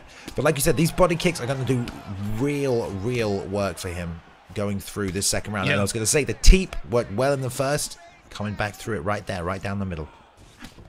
Yeah, and then Peyton went for that takedown, but he didn't have grapple advantage. And when you don't have grapple advantage, you go for that takedown. Your opponent has a full 60 frames to get that takedown. But look at that, he already got rocked there. Big rock coming out by Dev Raider. He's applying that pressure.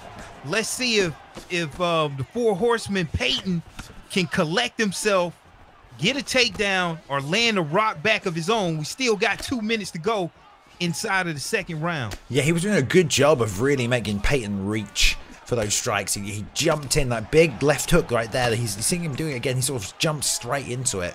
And Dev taking it well on the gloves and fighting at range, catching him on the end of the punches, which gave him that rock ultimately. But now he's whiffing on some of these bigger strikes. The roundhouse went wide. Nice pull counter off the 1-2-2.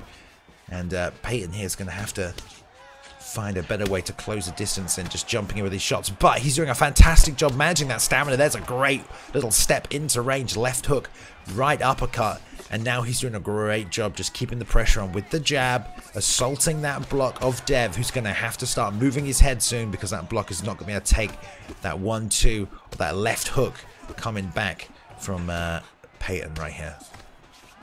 Yeah, and one thing that I'm seeing, Dev Raider is doing a real good job at these takedown denials because he's just not holding onto the block. And I'm able to see that because I'm looking at the grapple advantage at the top. And whenever you hold on to the block, you're going to give up some of that grapple advantage. And when he's not striking and he's backing away, he's just not holding on to that block. So he's able to maintain that grapple advantage, as you can see right there. Whenever he has distance on his opponent, and that's a minor detail that I picked up from the Unibot. And so man, if he's able to keep this fight on his feet, it seems like Dev Raider has a slight advantage here. Going into the third and final round, Tyron Woodley's stamina is going to be a little bit lower. So let's see if the Four Horsemen Peyton can find a way to utilize some of that 97 power of Tyron Woodley, which his stamina is not that bad right now. Yeah, if he can find the range and the distance, he can step in and trade. If Dev is going to be willing to stay in there. He did some good work with those body kicks in that second round, but right now Dev needs to start coming up top, needs to try and throw some spin kicks. Oh, be careful, but he slipped a straight, eats the left hook, and that's a beautiful job maintaining that pressure, that power, like you said. Man, what a great job he did staying in range and landing those subsequential strikes after the initial rock, dropping the health all the way down and the block. And I thought it was over 2 man against the cage pummeling him, but great job with the takedown from the over-under. I thought I saw the animation that was saying it was over. Now, one thing that I did see right there with the new update, he had full grapple advantage once he had his opponent in that rock state. He could have decided to take his opponent down, and they would have had like 30 milliseconds to block that. But he decides to keep it on his feet, and he gets that cage rock, but he didn't finish it. But now he's on top, landing some big bombs, some big strikes here from the top. Can he keep this position? Because he's going to need it here to get this win. Yeah, I mean, that's some great work right there. That's how you play with Tyron Woodley right there, closing the distance, keeping tight, quick, explosive combinations. And, man, Peyton is now back in Dev right up against this cage. 2 minutes 30 left in this final round. Dev's got to find a home for something big. He's got to try work his head kicks. Quick 4-punch combinations from the outside. He's being patient about it. He knows he's got to land something big. Working that body, but Peyton keeping up this pressure and using that jab to really stay right in range of the rest of his punches. Now he caught the kick and he decided to return the strike there instead of going for the takedown. I don't know if that was just reflexes, if he wants to keep this fight standing and go for the knockout.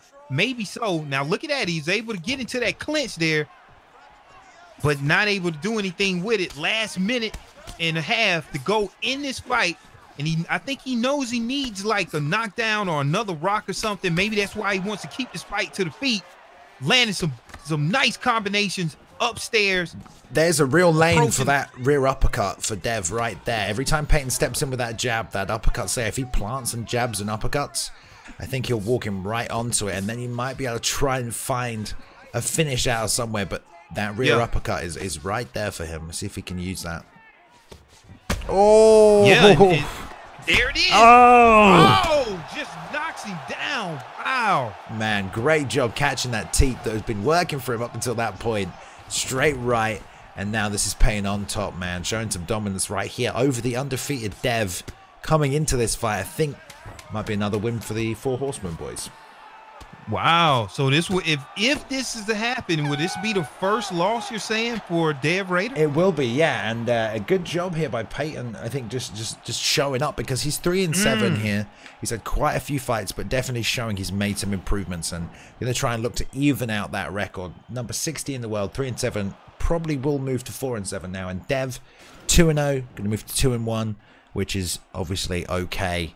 In the ESFL, it's a very, very difficult organization. Have we gotten the official word yet? Who won that? I think it was Peyton though. Let's see. I like when they let it play. 2-1. There we go. Yeah, you was right. Wow. Now, he definitely did a good job of managing that stamina. So if you guys want to know how to manage that stamina with Tyron Woodley or any other fighter that has low stamina, that's like a textbook example of how to do it. He picked the shots. He waited really to try to empty out that gas tank later into the fight, and he was taking the fight to the ground.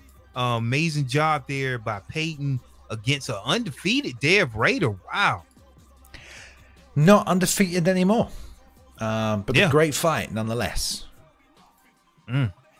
Okay. All right. Man, that was a great fight. Pretty exciting fight. Good stuff there by both of those fighters. They've all been pretty good so far. I think everyone's really showing up tonight, which is fantastic. And the next fight, oh man, this will be a good one right here. This will be a good one. We had some more shuffling around, but this fight is a fight that was scheduled for this evening. Both these fighters knew they were going to fight each other. And it's going to be Suspenser taking on LXR in this matchup. And I am excited for some more veterans here, because Suspenser is someone who's been around in the ESFL for a very long time as well. Showing up tonight, this is his 16th fight, taking on LXR, who is 6-6. So both these guys, they've had wins, they've had losses, and they got to believe, man, post new patch, more time for improvement, changes, fine tweaking to their own personal games. They're showing up here to try and take that win this evening.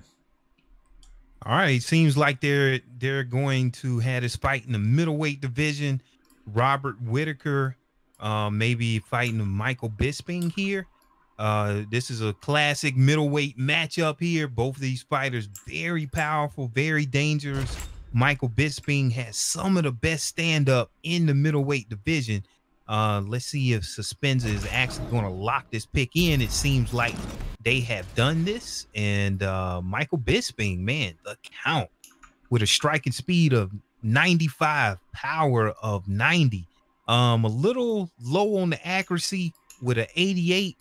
But Michael Bisping is one of those fighters who has a lot of stamina, higher altitude. So if you're going to round 3 here, he's going to get a max stamina increase by +6 for his striking and grappling. So if you want to take out Michael Bisping very early, at least by the 2nd round, because in the 3rd round, he's going to get an advantage. He's also a counter puncher, and he has negative reinforcement. We saw this on the other card. You don't want to just spam takedowns by Michael Bisping, because if he defends one of your takedowns, then it affects your stamina regeneration by 6%. So you don't want to just be throwing out takedowns and getting them denied by if you're fighting against Michael Bisping. But if you got this Robert Whitaker pickup, you got a 92 striking, 90s across the board, 90 grappling, 91 stamina, 91 health. So you can keep this fight standing and go toe-to-toe with Michael Bisping, because your striking speed is a 96 and you have a power of 93.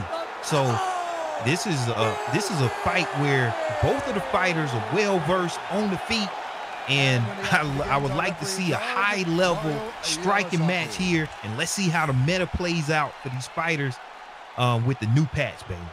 Yeah, for sure. I think you said it very well. I think the key really here for Spencer on Bisping is to not trade in the center plying, because that low accuracy means you're probably not going to win those tight exchanges. And also the key probably for LXR is to not gas out against Bisping's stamina. Try and get that done early. But here we go. This is number 14 taking on number 19 right here. So Spencer 8-7, LXR 6-6. So Spencer, don't let the record fool you. Been fighting the best of the best for a very long time here at the ESFL. So this is a top 20 matchup right here, and you can already see it. Great pressure by Spencer, and this is exactly how Spencer likes to fight, right in front of you, not letting you do anything. And look at him trying to take advantage of those step out little slips here as well. And LXR trying to trade on the outside, and that is exactly what Spencer wants. LXR to plant throw, come short, and hit him to the body with those kicks. I'm seeing a lot of high-level striking here, and this is what this game is all about. You want to come out and you just want to swing on your opponent, but he ducks his head, he's swaying, they're pivoting, and they're not where you expect them to be. But if you catch one of your opponents slipping or moving his head, you definitely can deliver a very strong strike in return, but they haven't done it yet, and I'm seeing just a high-level exchange here. With guys that really know what they're doing, moving their head in the right exact position, but he gets caught right there trying to duck right into a lead uppercut by Spencer, able to land a huge shot there. And look at this stamina here. Robert Whitaker already emptying out that tank. He's moving his head a lot, doing an empty slip right into a very powerful straight. If it lands, it's definitely very powerful.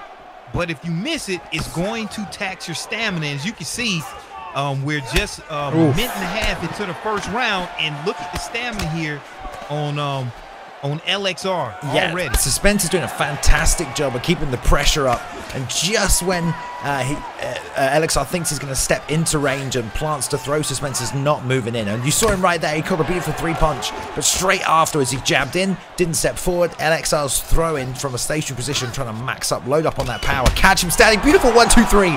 Great job there by Spencer, and now keeping up that pressure. The front kick just falling short. Going to have to step back and recover that stamina. Two good body shots by LXR, trying to regain that little advantage with the loss there. But this is beautiful work with that lead hook, that left hand. And stepped in nicely with that 1-2-3, preloaded it super fast. And LXR doing a good job picking the shots from the outside, but that lead leg, that body kick, he's just sneaking an in-right boxer, and it's really going to make some difference to this stamina battle. Yeah, what I'm seeing right here is LXR move his head a lot, and you can't move it too much because it's going to wear on your stamina, especially if you have some empty slips. And it seems like Spencer he's waiting, he's just not throwing out the same technique over and over. So I'm seeing some empty slips by LXR, so he has to be careful and watch his stamina, because we're coming up at the end of the first round, and it looks like his stamina is pretty low. And if you go into the third round, like we talked about, Michael Bisping is going to get a stamina boost. So you got to be careful here how you play this second round, because Michael Bisping is going to get a boost and you're going down in stamina. So I would have to give that round to Spencer. He was able to get a rock, and he has a stamina advantage right now.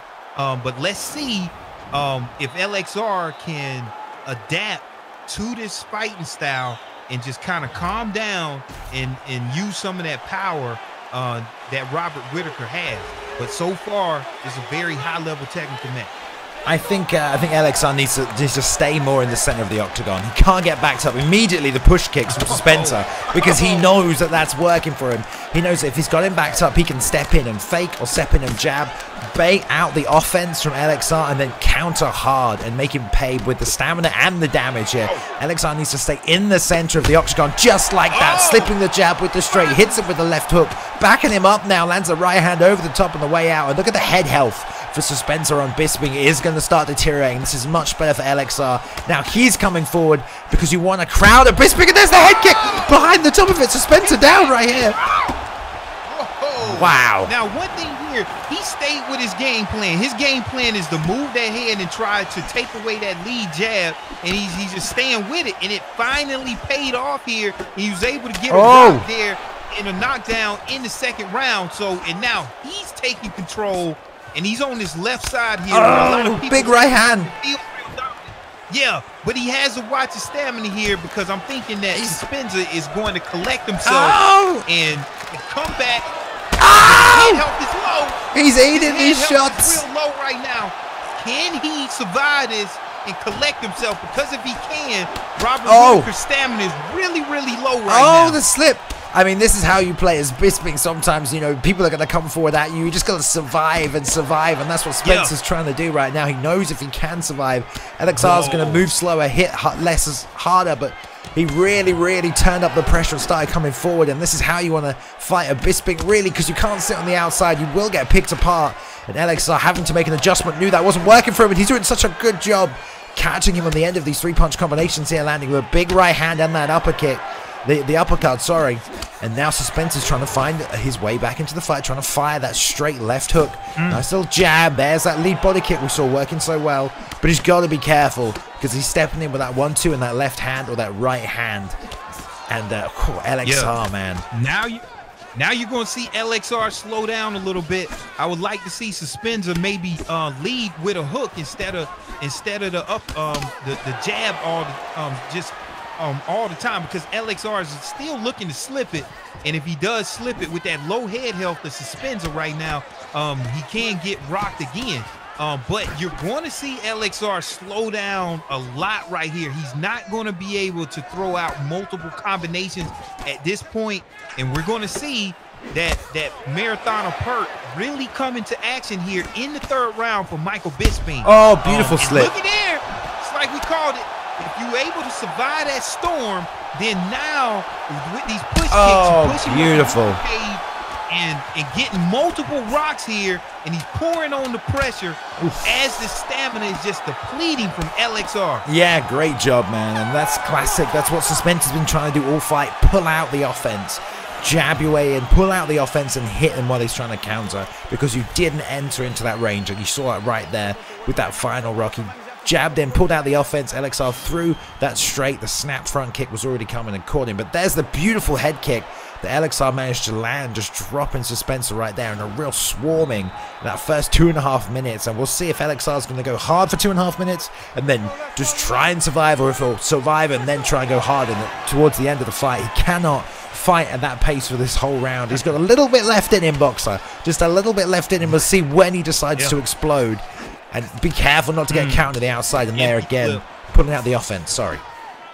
Yeah, and as we can see, look at this stamina delta here from these fighters. Michael Bisping has a huge stamina advantage, and it's almost nothing you can do right here. And that's it. That's it. Right here. That's our favorite cage animation, and that was a very good job. Suspenza actually faced some adversity there in the middle of that second round, and he was able to collect himself, stay with his game plan, know that stamina is king in this game, and ended up collecting himself. And there's almost nothing you can do when you got that big of a stamina advantage. Big right front kick there into the cage knockout animation. Definitely a good job by both of those fighters, but congratulations to Suspenza, man, for actually just putting on a very technical stand-up with Michael Bisping. A great job, man.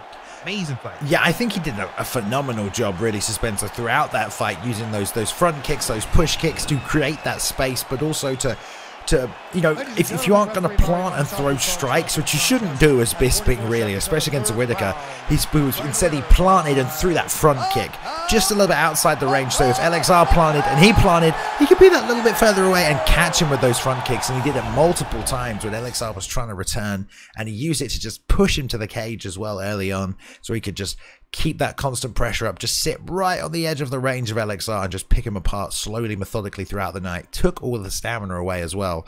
And I mean, LXR did a great job when he did explode, Boxer, just chasing him down, catching him on the end of punches, just didn't have enough stamina, and Elixir kind of had to do that. He wasn't going to win that technical battle from the outside, so showed a good job, showed why Elixir, is number 19 in the world, really. But Suspenser getting that win tonight, going to try and move back into that top 10 to take on some of these higher level competition we have.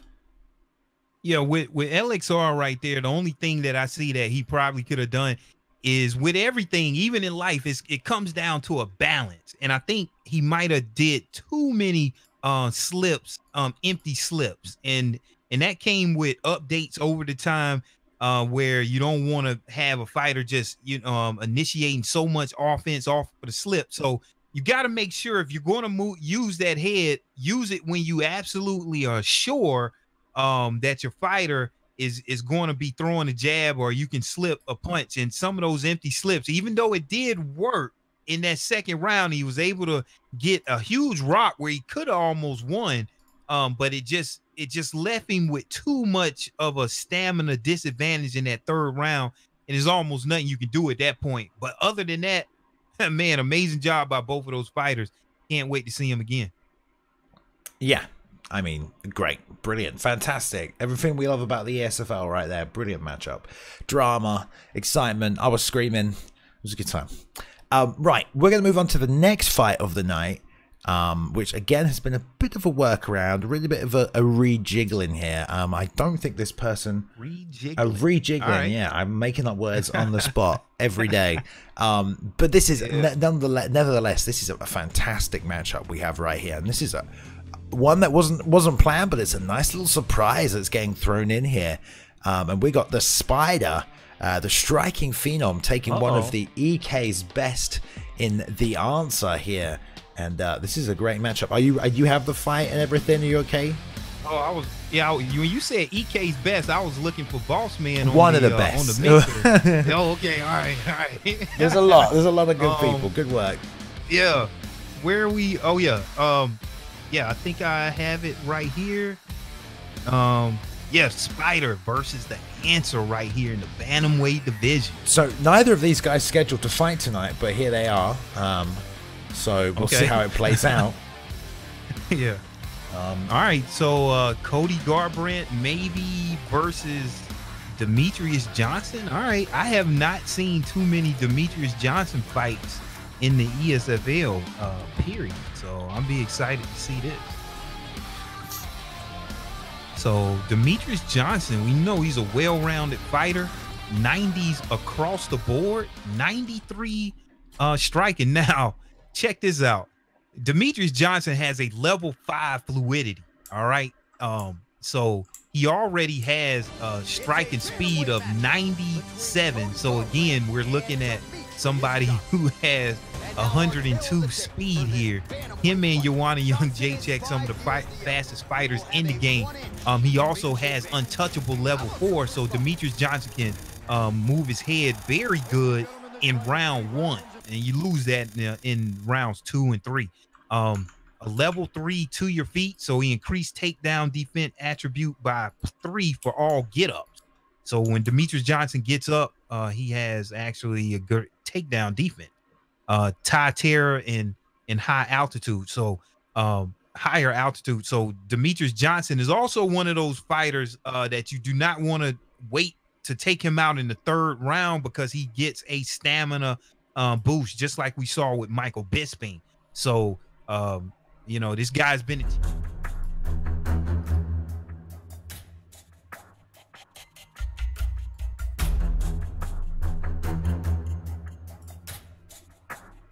Garbrandt. We actually able to see him now. This fighter definitely is well versed on the stand up and on the ground. 90s pretty much across the board, and this should be a very good matchup. I want to see if you're Demetrius Johnson, can you utilize some of his ground game and take advantage of that advantage that you have on the ground. I don't know what's happened. I think we've lost audio again on my end. You've got audio, have you, for this fight? No, I do not. Okay, right. It's not just me. That's okay. Maybe it'll sort itself out, but let's get this straight away. Just to fill you in a bit of background here. So EK, the answer, of course, is Suspect Zero, the same EK member, just a name change there, which, you know, I can't keep up with all these things, but we're fine. So coming in, ranked 10 in the world now, 6-2, taking on Spider, who is also very highly ranked. Don't have the exact details on me this moment, but it's important to point out, I think, that Spider just coming off the back of a victory over EK Darth. Darth, one of the best in the ESFL and in the world, always top 5 on the ranked leaderboards online. So Spider just beating the brother of the answer here, coming off that win. So you know that the answer is going to want some revenge for EK and for himself here tonight. And Spider always super creative with those strikes from the outside. The double leg shot, stuff there by Spider, and no setup with the strikes as we've seen previously tonight. Yeah, definitely. So yeah, so this striking phenom, I'm wanting to see it right here, the Spider, as he it's first time in this fight able to really start implementing some of his striking game plan as they're just getting up here. So let's see what he has backing up here. I'm seeing he's trying to keep his range with that jab, throwing out some nice combinations, high and low, changing levels here. And that's what I like to see. Look at the stamina already on the answer. Beautiful job. But look at this. Look how he set up that takedown. Threw out his combination, followed by that takedown. Very hard to stop now when you had that grapple advantage and you have Demetrius Johnson. Let's see if he can keep this fight here in the stack guard. Beautiful job. Yeah, jab into that lead hand. He double leg, didn't go off the first time. He tried it earlier on this round. Gets it this time, straight off the jab lead hand. And like you said, I think forcing your opponent to keep that block up, raise them hands, gets that grapple advantage when they're holding that button, and definitely taking advantage of it right there was the answer. And these EK guys, if you've never seen anyone from the EK camp fight, all very well rounded, and the answer really showing that off right now. Just stack guarding on top of Spider, transitioning to side control, and putting in some work from the top, which is what you want, because you've got to take away some of that stamina of Cody. Cody really explosive and fast. If you plant and chain those combinations together, just fire off those quick 3-punch strikes, really powerful, super dangerous. So great work here by the answer, just getting the takedown, just sitting on top of Spider, who, you know, as we know, Spider, a great striker, loves to strike. It certainly has a ground game, but usually it's more defensive just to get himself back to his feet. Yeah, and those are some huge transition blocks inside control. One of my favorite positions in the game because it's very dominant. To me, one of the most dominant positions in the game. And he, so it was a good job by Spider to get out of that. Now they're in half guard here, and the answer just raining down some big bombs here. And he knows that Cody wants to pull him back down.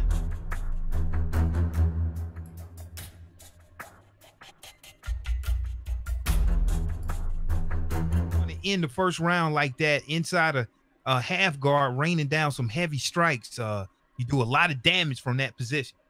Yeah, we just tried to do a quick little refresh there, guys. I don't think we're going to get audio back for this fight, so it might be something on one of the fighters' end, maybe the capture card they're using or something isn't transferring that audio. But a great little first round exchange right there. Some good work from Spider on the feet, did well defending himself, landing some strikes in those grapple exchanges and in the clinch, but did end up on his back underneath Suspect Zero, who's probably going to look to put him there again and use that top game of DJ right here. So it's also a lot harder to defend those kind of takedown attempts when you have someone like DJ who's got that footwork advantage and is trying to get inside and underneath your strikes. He's a little smaller, but it's actually going to help him in this fight so far. So Spider has to keep his distance, his range, trying to get that pull counter off. Nice little job with a left hook on the outside there, and they're standing and trading.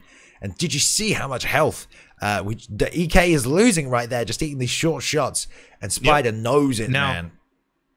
Now, one thing you can do if you know your opponent is trying to set up this takedown, I haven't seen him really go for the clinch. He might have went for it one time early in the first round.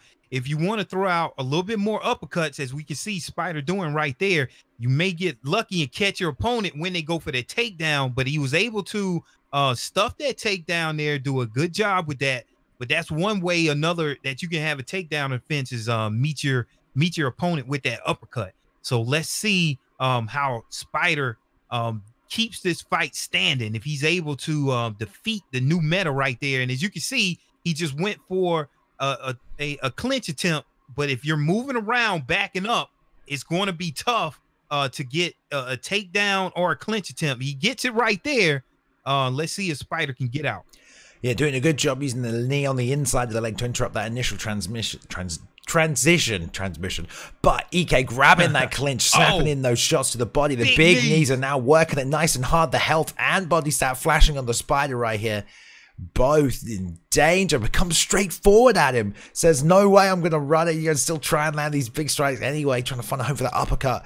The answer just coming in, crowding in, trying to land those couple of shots. It's going to try and finish this fight off, but Spider's going to have to try and defend that body now. Beautiful pull counter by the answer.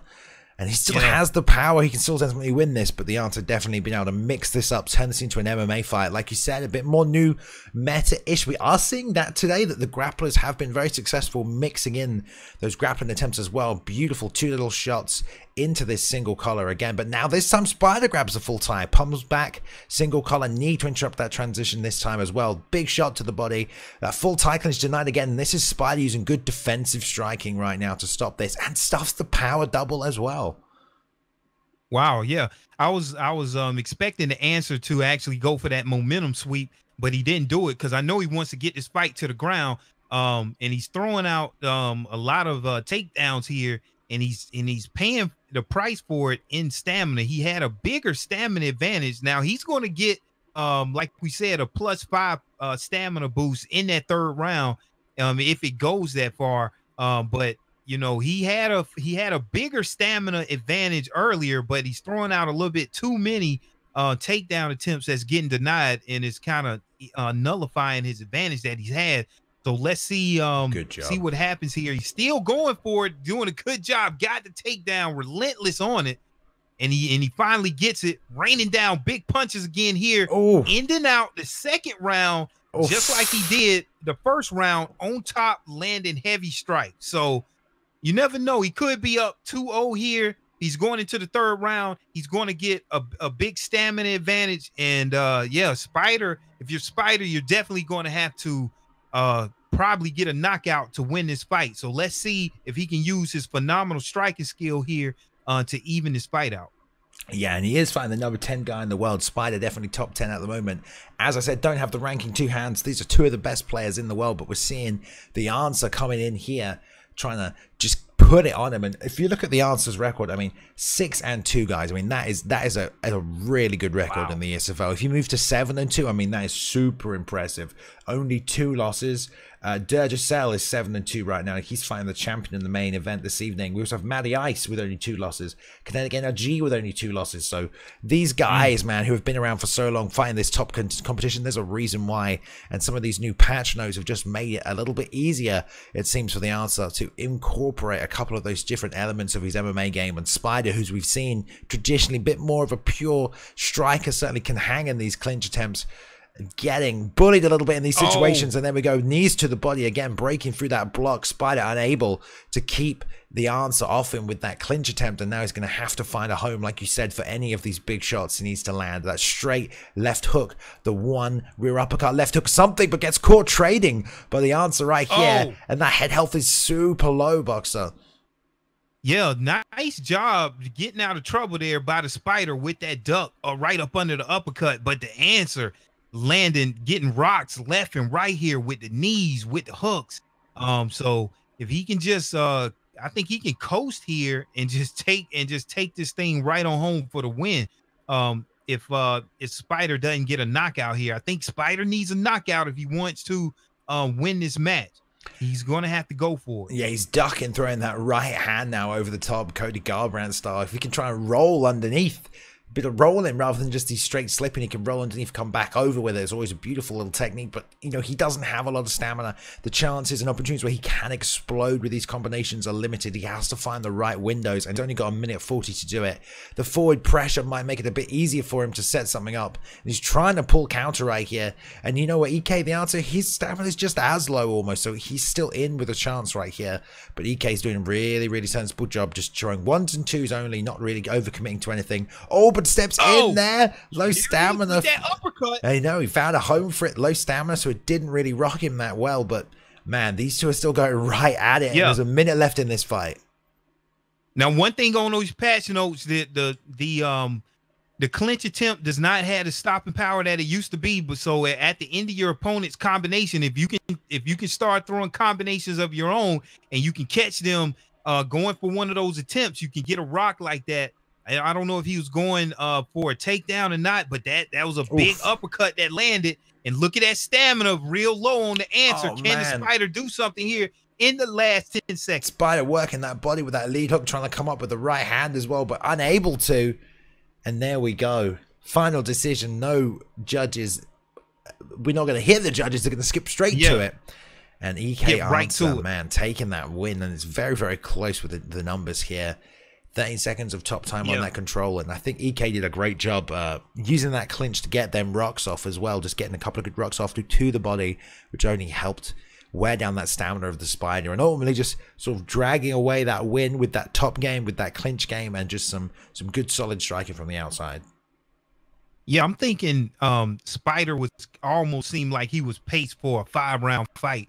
It seems like things was about to start turning, but it's just a 3-round fight. So you're out of time at that point. I would definitely like to see what would have happened if it had went 5 rounds, but you got to know in a 3-round fight, you have to handle your business early and often. And that's what the answer was able to do and come out with this victory. Impressive performance by both of those guys. Yeah, definitely. I mean, we've seen Spider fight the best of the best, you know, and definitely he can strike with anyone in this division.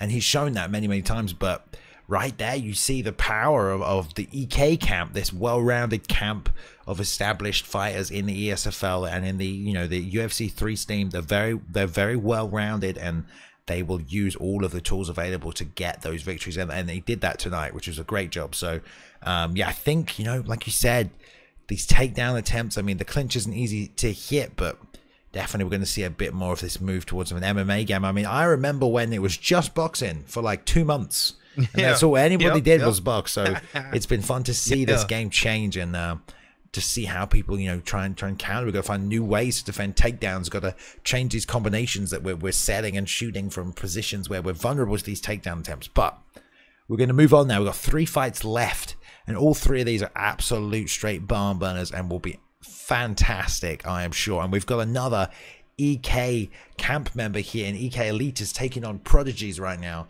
which is going to be an absolutely fantastic matchup. And is Prodigies with the Vegas MMA camp? Do you know? I don't recall. Yeah, I am not sure. Maybe we'll get some confirmation. All right. So yeah, like you said, I remember season 1, season 2, where it was mostly stand up. They was trying to tune the game, getting the stand up right, and you had a lot of those slip uppercuts, just slip, and opponents was using slips to initiate offense. I'm not gonna lie, fun times, but definitely needed to be changed. And look at this here. Prodigies landed on CM Punk for a little bit. I know that wasn't gonna be the case, and Elitist landed on Leon Edwards. I'm saying, yeah, right. Okay, yeah, they sitting there just playing around here. Maybe these are a little bit more viable picks as RDA Rafael Dos Anjos versus Tyron Woodley, maybe not. What did we get? Steven Thompson here. Okay, yeah, these guys was playing around. Leon Edwards and CM Punk, I know they weren't going to go there. So RDA here is definitely one of those fighters that you got to watch out for, because he has some he's going to be a southpaw fighter, if I believe, and you definitely got to watch out for that powerful switch kick that he has. Stephen Wonderboy.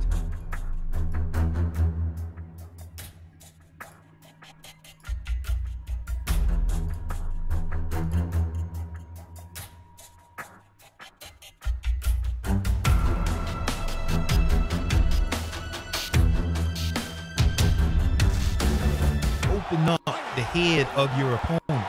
So increase power attribute by +3 for all leg kicks. And he already has a base power of 94. So like 97 low leg kicks, you definitely can do a lot of damage really quick with RDA with these kicks.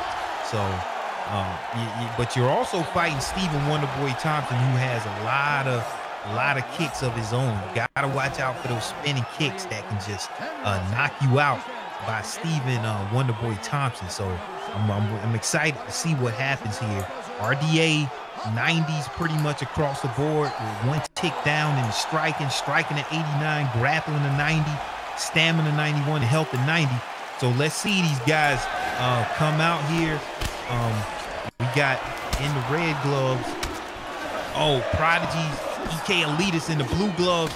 EK coming out, pushing RDA up against that cage with those kicks. Already checked one with that tree chopper. You can't get these leg kicks checked because you will have a health event of your own. Returning leg kicks of his own. Elitist working downstairs, slipping strikes here. And a beautiful job, really, just range finding in that knee to the body right there, and the elbow in tight as well. And that's really going to be what you're going to have to do is your shot selection. I think that's what's going to win Prodigy's this fight, is that shot selection.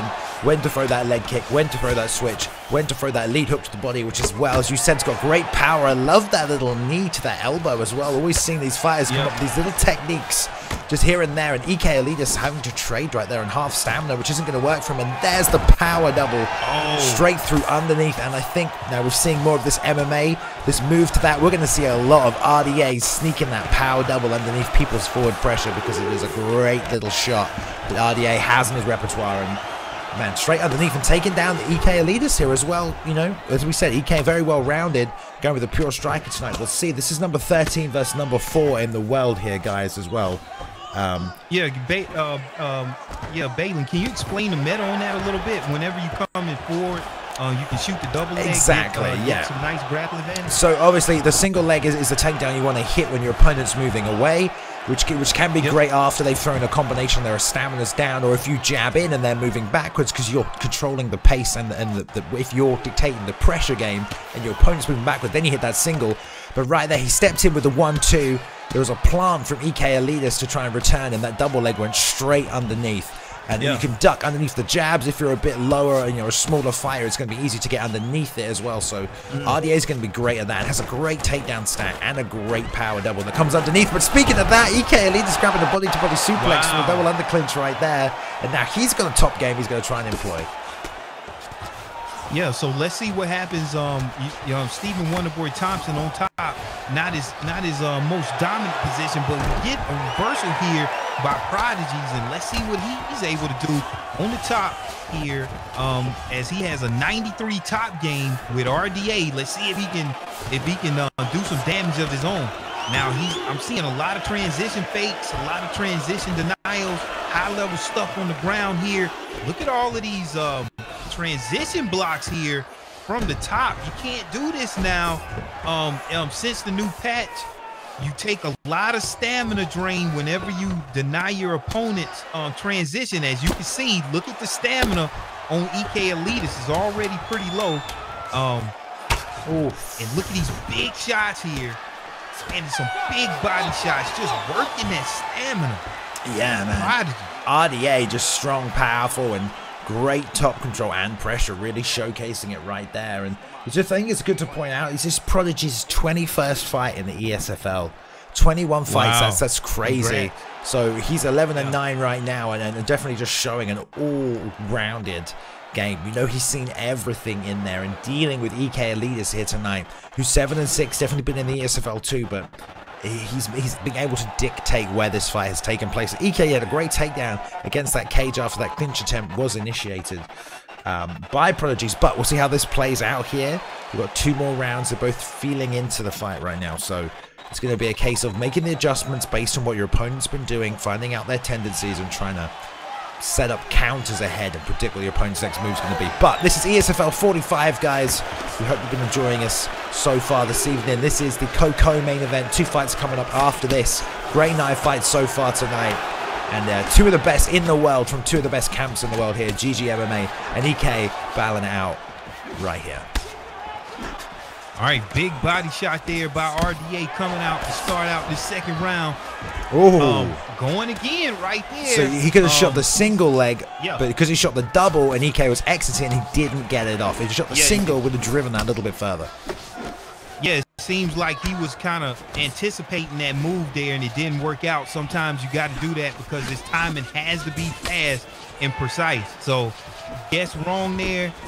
So the fight is still standing, and yeah, we're seeing how this meta plays out. Look at this. We're switching stances here with Elitist going back and forth here with Stephen Wonderboy Thompson, and he doesn't lose anything from switching from orthodox to southpaw because the switch stance is a 99 with Stephen Wonderboy Thompson. One thing to think about though, and I don't know if this is actually in the game, but typically it is easier to hit a single leg takedown when you're in an opposite stance to your opponent. In this situation as a southpaw, it's easier to grab a single leg than it is to reach all the way around and grab that double leg. So it might be a little bit easier if Prodigy makes an adjustment and starts looking for these singles instead, because he was doing a good job on the feet in the first round, but now he's starting to get picked apart a little by Elitist because he's reaching for these takedowns and he's not getting them.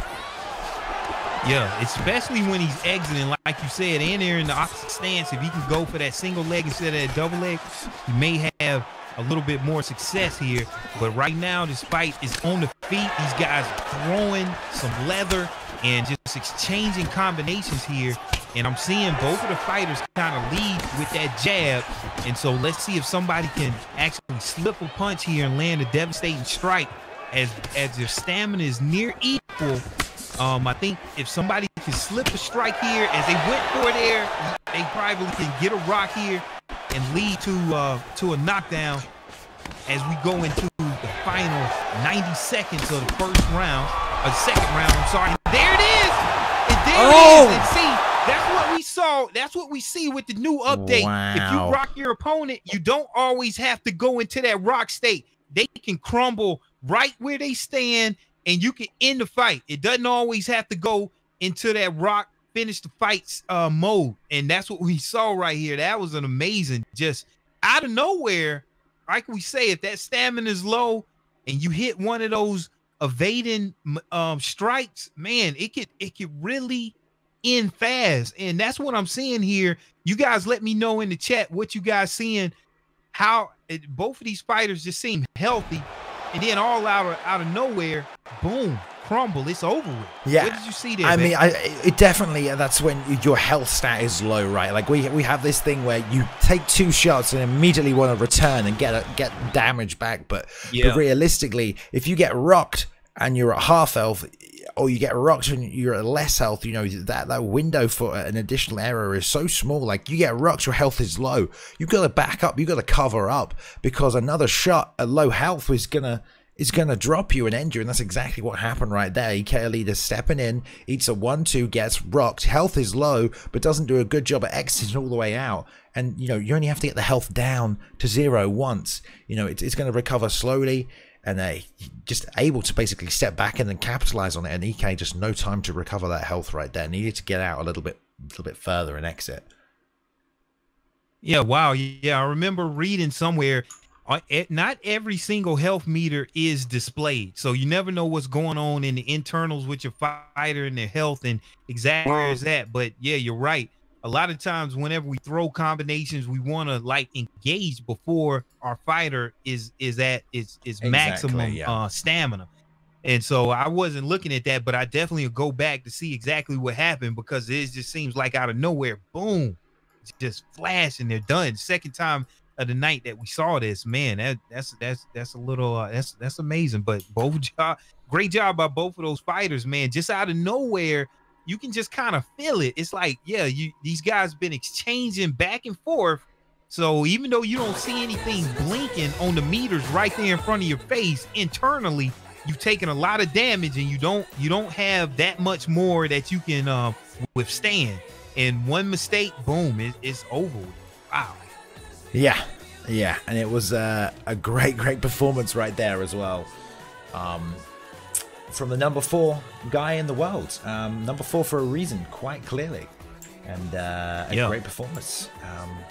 And many great performances here tonight.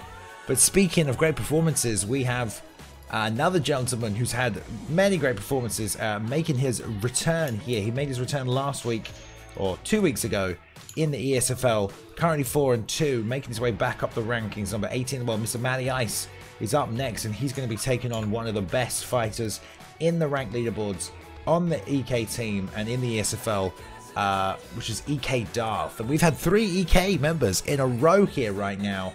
I think they're 1-1 right now. No, they're not. Yeah. I think are they 0-2, I believe. No, wait, no, I'm looking at the wrong thing because there was a last-minute replacement.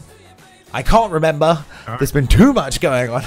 So, but the point now is, look at this right here. I actually don't believe it. I'm gonna say bluff. What you guys think in the chat? We got Darth sitting there on one of the greatest fighters of all time, Royce Gracie. I remember watching Royce Gracie early in like the UFC 2 and 3 days where it was no like I think he had like a 15-minute clock and he was just choking out everybody, and I didn't think he was gonna stay on Royce Gracie, but I think he's just playing mind games here. I think this is a more viable pick with this Michael Bisping, and will Matty Ice lock in Jacare Souza, and this will be real interesting if he does do it. We talked a lot about Michael Bisping, so we know what he brings to the table. Now with Jacare Souza, he's locked this pick in. This guy is all about submissions. So if you pick Jacare, I'm thinking that you want to take this fight to the ground at some point because he has a 95 grappling and his fighter perks are mostly centered around submissions, escape artist, and nightmare. So anytime that you're in any submission, whether that's defensively or offensively, you're going to get a boost in that area. And so Jacare is not the best on the feet on stand up with his combinations, but he's more than sufficient with an 89. His stamina is 89 also, so you got to watch his stamina. But if you're Matty Ice, I'm thinking like, hey, I want to see maybe with this new meta, he can get this fight to the ground. Maybe he wants to get in some of the submission. And here we go. We have Darth right here, one of the EK's best, well-rounded indeed. And like you said, with Bisping, he's going to have to play that stamina game. Going to have a full range of strikes from the outside. We saw a lot of teep kicks working for a Bisping pick earlier tonight.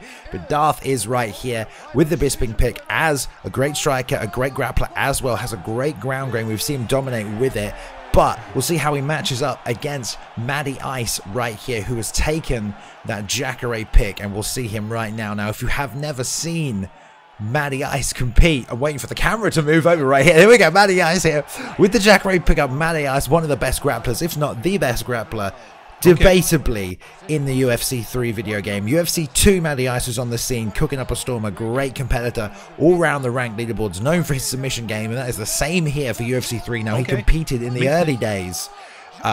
He competed in the early days of the ESFL, but he's back here now. Post-patch, many changes to the game have happened so far. Being informed that he's joined the 4 Horsemen team as well. Usually not camping up, so we've got another 4 Horsemen versus EK matchup. But Matty Ice, watch out for his submissions. Definitely one of the best in the world. And Darth, one of the best well-rounded fighters. It's a crazy fight. It's a crazy fight. Yeah, crazy. I was able to fight Darth, so I know he has a good ground game. And Jacare with that 99 submission offense with that perk leaves him at like 103.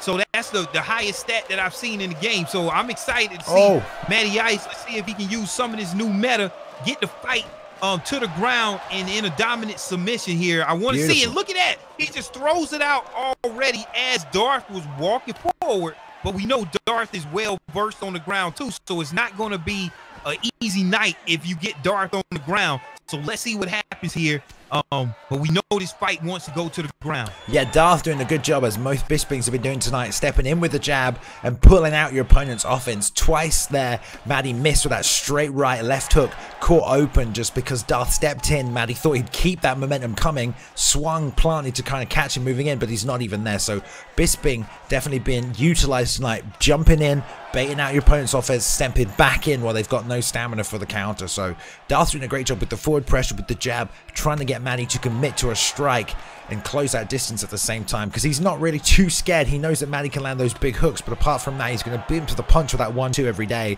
and doing some great body work here as well, covering up.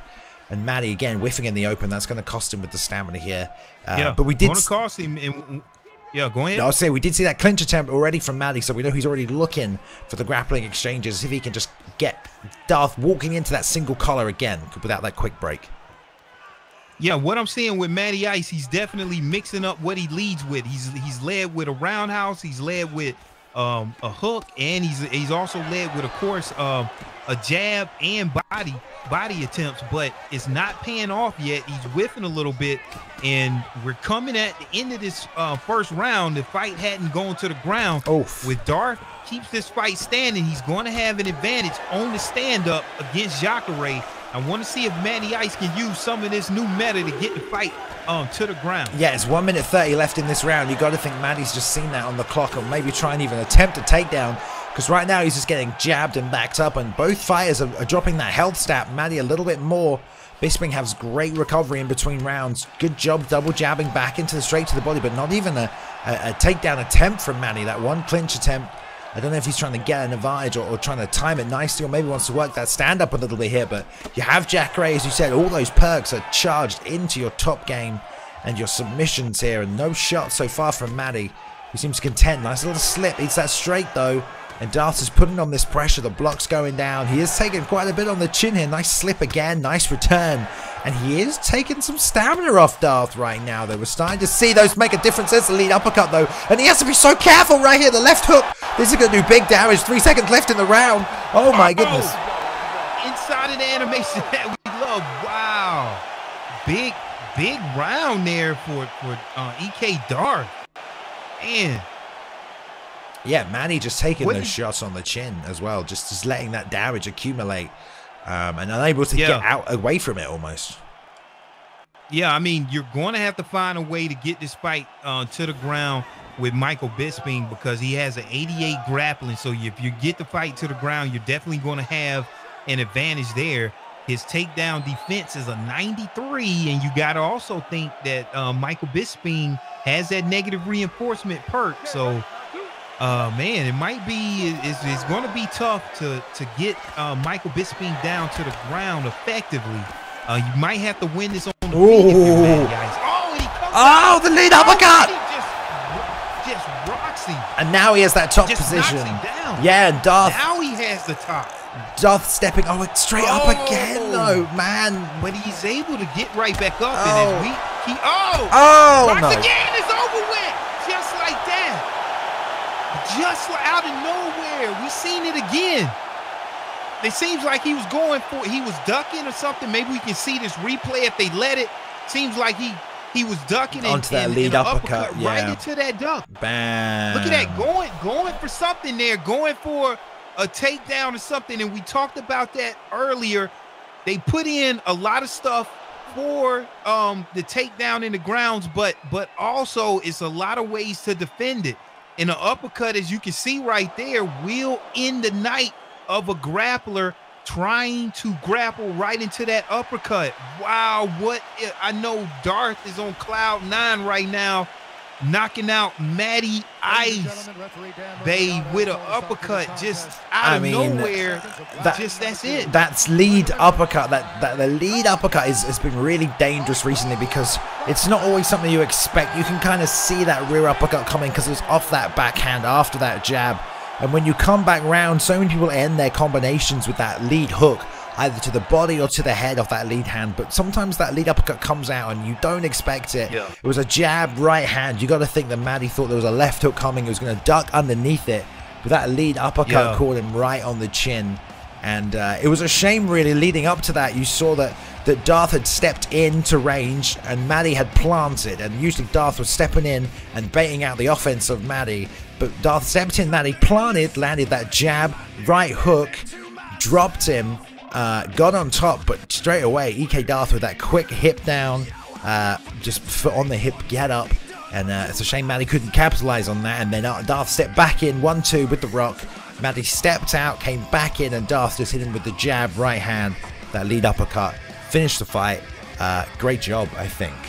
And Face the Pain is playing in the background as well. I don't know who to put that on, but I appreciate that because I don't think that's in the game. Yeah. Wow. Well, hey, that's how it goes sometimes. And man, it could just go either way like that. Man, that was just surprising. I was looking forward to see how Matty Ice was going to go to the ground, but Darth, a very good ground fighter himself, he kind of knows, you know, when another grappler probably wants to take it to the ground, and he's able just to throw out those uppercuts when he knows that takedown attempt was coming, and that's all it takes. You know, especially with Jacare, who doesn't have, I mean, he has an 88 chin, so he doesn't have the best chin, and yeah, you can't take that in second round after some stamina has been depleted. Get that uppercut right to that 88 chin, and it is a wrap. It is all over. Wow, great job by EK Darth. Yeah. Man, knocking out a very powerful Matty Ice there. And we're going to see some shifting around at the top a little bit. I mean, Matty was ranked 18 going into that EK Darth 15. Darth has been up there a lot. He moves to 7-7 now. You know, he's been winning, losing, but maybe he can start to grab some momentum, push towards a title shot. And Matty now 4-3. That's his first loss after coming back, I believe. So we'll see if he gets back on the drawing board, see if he comes back in. I mean, great competitor. Took some time away before. I don't think he'll take time away now. I'm sure, you know, he can stay positive and see him back in there, but he just couldn't get that grappling going in the first round, really. Got that one clinch attempt. And you can't just blindly shoot, especially on someone like Darth. I mean, it's very hard to secure those takedowns, but yeah, didn't really look to implement the grappling game. Maybe that wasn't the plan going in today, you know, we never know. But Jacare just unable to connect, got the short arms, short hooks, whiffed a few times. But nonetheless, a good fight indeed, and a very good one. And I think we need to take a brief intermission before our main event of the evening, guys, which is going to be Kinetic NRG versus Duracell. The number one guy taking on the champion here. Always a good fight when Kinetic NRG shows up, and Duracell, man, is an absolute monster who will run at you with pressure. That's exactly what Kinetic NRG does. I have no idea what's going to happen, but we'll be back in about 2 minutes with this fight, guys, so stay tuned and we'll come straight back with our main event.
Alright guys, we are ready here for our main event of the evening. The fighters just locking those picks in right now.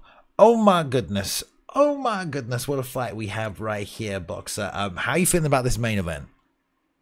Oh man, I'm really excited about this main event, especially when you got Conor McGregor versus Conor McGregor mirror match.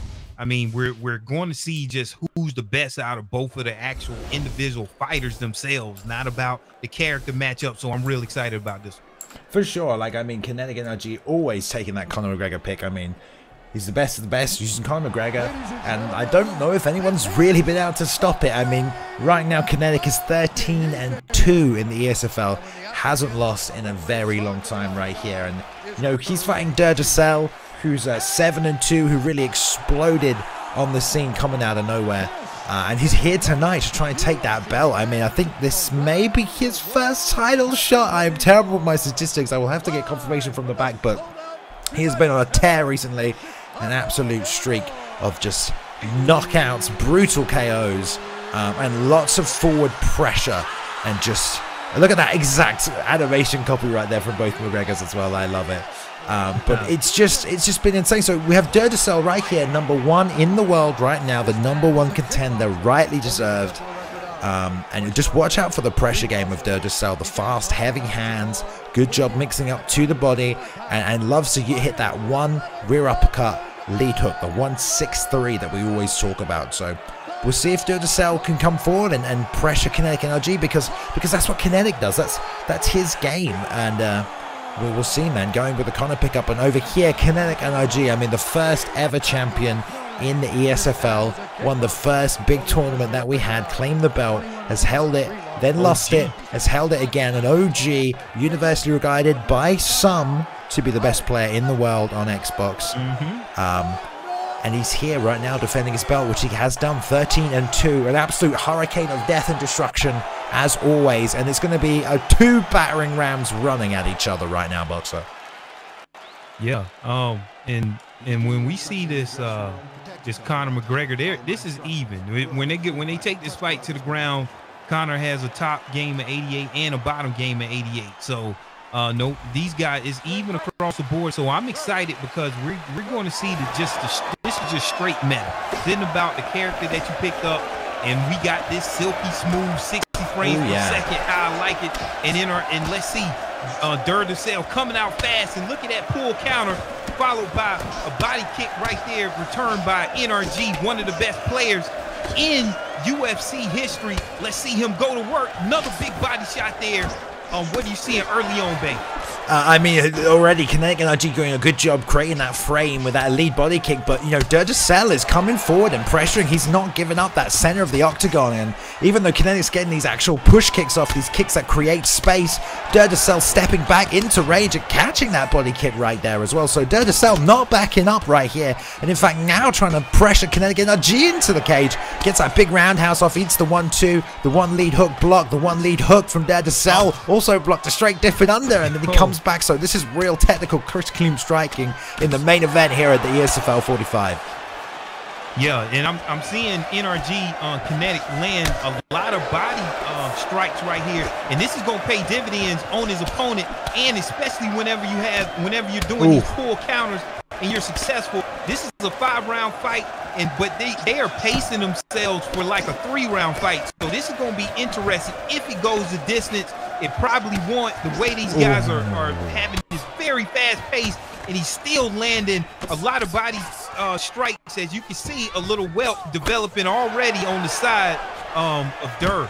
Yeah, and Kinetic NRG did a great little step into range, pulled his straight that he was going to follow up, because Durdacell got the timing of Kinetic red right there. So you see small adjustments are already being made with their entrances and the exits of their combinations, the timing of their strikes and their offense, the time between them attacking and defending. They're mixing up, they're changing it, because if they repeat these patterns, the other person is going to make these reads, because these guys are both so good at it. Pull counter with the 1-2, returns with a 1 lead hook, goes 1-4-3-5 with the lead uppercut, and just really mixing up these basic 2 and 3 strike combinations here, and just making your opponent whiff, landing your strike, being defensive, and then re-entering and landing again before their stamina can recover. And that's what we're seeing here. Some great work from Kinetic doing that. Eats that body hook, slip off to the side by Dur, trying to pressure back with that jab, fakes the jab that time, hits it, lands that roundhouse, and back in with a double. So they're just in and out, exiting, in and out, changing up what they're attacking with, and trying to land these big strikes as well. Yeah, what I'm seeing is I'm seeing Kinetic move his head around a lot. He's being successful, but some of them are empty slips, and he has to be careful about that, because that will definitely work on your stamina. Even though he's been doing a good job at wearing the stamina Durdacell, you can hurt yourself by moving your head and having a lot of empty slips. So let's see how that plays. Let's see if Dur can get lucky there and bait out one of those slips. I'm seeing Kinetic like to move his head to the left, expecting to slip a straight punch. So let's see if Dur can recognize that, maybe lead with a hook, or maybe lead and finish with an uppercut, because it seeming like Kinetic is trying to bait out, you know, one of those slips. Yeah, man, like, you know, they both came out of that round kind of the same stamina, maybe a little bit more damage done by Kinetic, but I mean, this is still anyone's fight, just a real good first feeling out round, both landing their own striking techniques. And you can see the similarity with these two players, really. I mean, they do have very similar fighting styles. They fight very much the same, constantly exiting and entering and trying to catch their opponent. Beautiful 1-3-2, and then another 1-3, catching the rock, slip off to the side right there by Kinetic. Good job saving himself some block, and beautiful with his own 1-3. Oh, the roundhouse duck, but the big left hand lands for Durr. He's coming back here trying to work Kinetic over. Both have taken so much damage in that exchange. Big gamble there by Durr, and he gets right. He ducked that high kick, which paid a lot of dividends for him as it hurt the stamina of NRG. And so we got both fighters exchanging rocks here, and they're still even in my book. Leg catch into side control. Tried to go straight to the ground here, and it's okay if you're Conor McGregor facing a Conor McGregor on the ground because it's even. However, look at Durr already getting a reversal here. Now he's on top, but he's like, no, he wants this fight standing. He's more comfortable on the feet against a very strong Kinetic on the ground. Yeah, Kinetic super good on the ground. Anyone out of that Vegas MMA camp, I mean, they might have the best ground game of any camp. I don't know, that's debatable right there. We always see good groundwork from them, but Kinetic, we never see him on the ground because he doesn't need to use it. But he did get swept there by Durr who almost got mounted, retained half guard, back to the feet. Fantastic, but now they're trading again on the outside. Big roundhouse lands for Durr. That beautiful combination. I love the straight lead, uppercut straight, goes back into it, but gets caught with the left hook before he's trying to throw, and now he's in defensive survival mode in the postured up full guard here, trying to defend these strikes, which are coming nice and clean from there. The breakdown of the posture fails. He's got 1:30 to work right now, Boxer.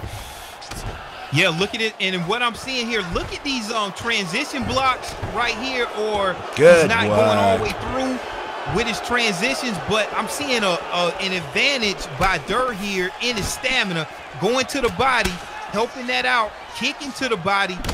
Kinetic in all sorts of trouble right now. Let's see if he can use that heart of a champion and collect himself and somehow get a slip and end the night early. But it's going to be tough because he's taking a lot of damage and he's down in stamina. Not too much he can do at this point. Yeah, 30 seconds left in this round. Both fighters getting fatigued here. This is going to turn into an attrition match of who can make the right shot selection, because 2-3 punches are going to rock both these guys right now. Just like that, the lead hook slips off the uppercut. So close, tucks under the jab.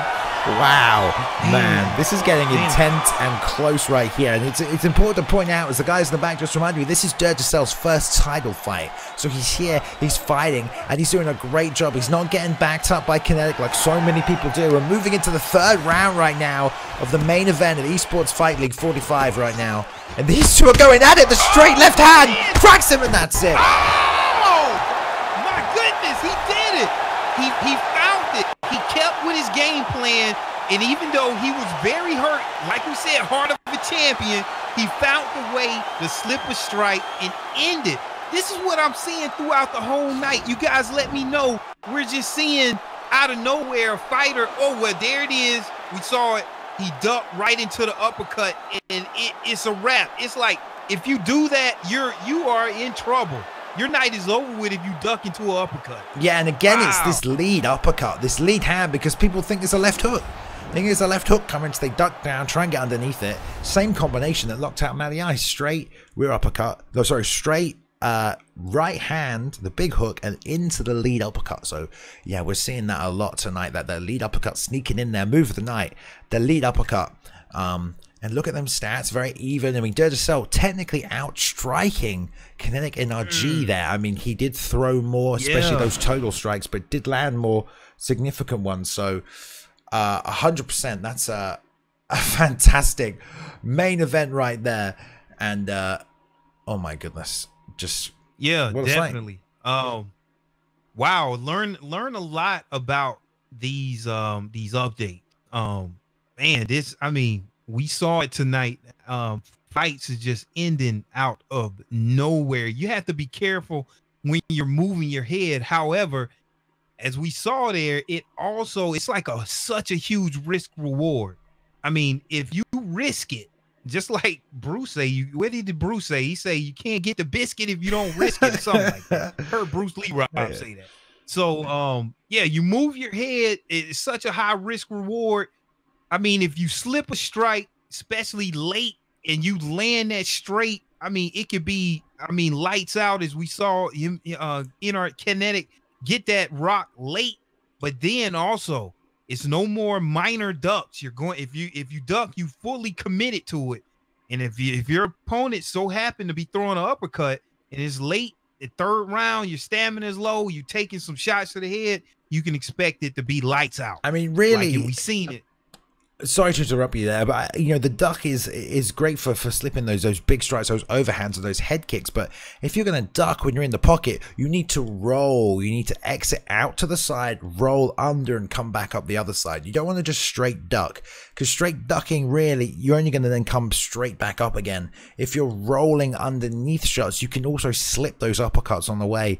So ducking in that close, it's kind of a little risky in the first place. I mean, obviously you're in the middle of a title fight at the start of a round, so you're not even in your groove yet. You've got very little space for error in such a high pace intensity fight. I mean, I'm sure that he knows that he shouldn't have ducked right there because he ate that uppercut, but there's a lot of ducking that's going on, so maybe we'll see a bit more of a transition to a rolling head movement on the inside, because that's a lovely little technique that can definitely be implemented here, because like we said, some of those new strikes, you know, if you're hurt and you take another one, the fight's over. There's no flash knockdowns. Yeah. There's no like, you're gonna get dropped, you get back up. It's over if you're already hurt. The damage goes over the head. There's no recovery in between that, and you get knocked out quick. So I mean, these margins for error are getting smaller and smaller. But what a main event right there. Kinetic NRG defending that belt once again, moving to 14-2 right here. And Durdacell, what a great contender who moved their way up that ranks. And again, people cannot take this belt from Kinetic. It's going to take a special someone to emerge, I think, to claim that belt. Yeah, and like I was expecting, you saw a champion in trouble, and this is why the fighters that are champions and they're good, they're the top 100.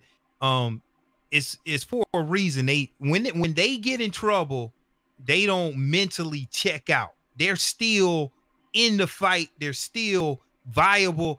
And when I saw Kinetic in trouble, I was like, okay, let's see how the heart of a champion is going to gather himself, refocus. And that's exactly what he did. He did what he had to do up under the scenario that he was in, and found a way to win. And I remember back in some of the early ESFL days, I remember, I think it might have even been you, Balin, was saying, you know, he always just finds a way to win Kinetic NRG and get the job done. Yeah. Very impressed again to get the win, another title defense. But with Durr, I know he's like, man, I had that in the bag. So I know it's going to be eating at him, and he's going to use this as motivation, and it'll be other opportunities. Might take a while, but it'll be other opportunities where he's going to get right. He'll be right back here fighting for the title, and he's just going to use this as experience. For sure. Yeah. Great job. I mean, he doesn't have that many fights here. You know, he's only got, that's his 10th fight. So, well, 11th technically. So, yeah, more fights, more experience, more time in there. He's fought the champion now. This is his first title shot. So, yeah, just make the way back up there. But we won't keep going on here, because that is a wrap for the Esports Fight League 45. It's in the books, guys. Thank you for joining us. We're moving towards that big 50 number now. 50 events. Can you believe that? I mean, like, we started in February. If we get 50 events before the end of the year, I mean, that'll be insane, right? In the first year, what a great little milestone that will be. But next weekend is the staff card, guys. So we're still finalizing the details, who's fighting, who will be fighting, who won't be fighting.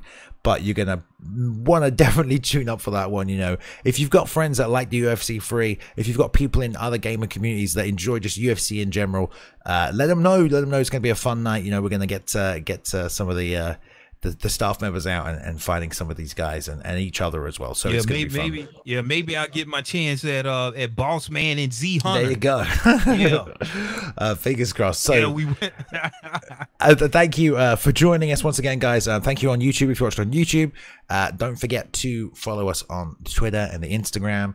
Go check out the YouTube if you haven't. There's stuff on there. We're trying to get, all of our bits and bobs together and tied up nicely here as well. But thank you so much, Boxer. True pleasure and a privilege, sir. Yeah, definitely. Same thing here, man. Good stepping in the booth. No brawl tonight after the fights. Yeah, so that's good. It's always a good thing. And looking forward to the next one. For sure. And yeah, we'll see you at the next one, ESFL 46. So take care, have a good week, and we will see you next Sunday.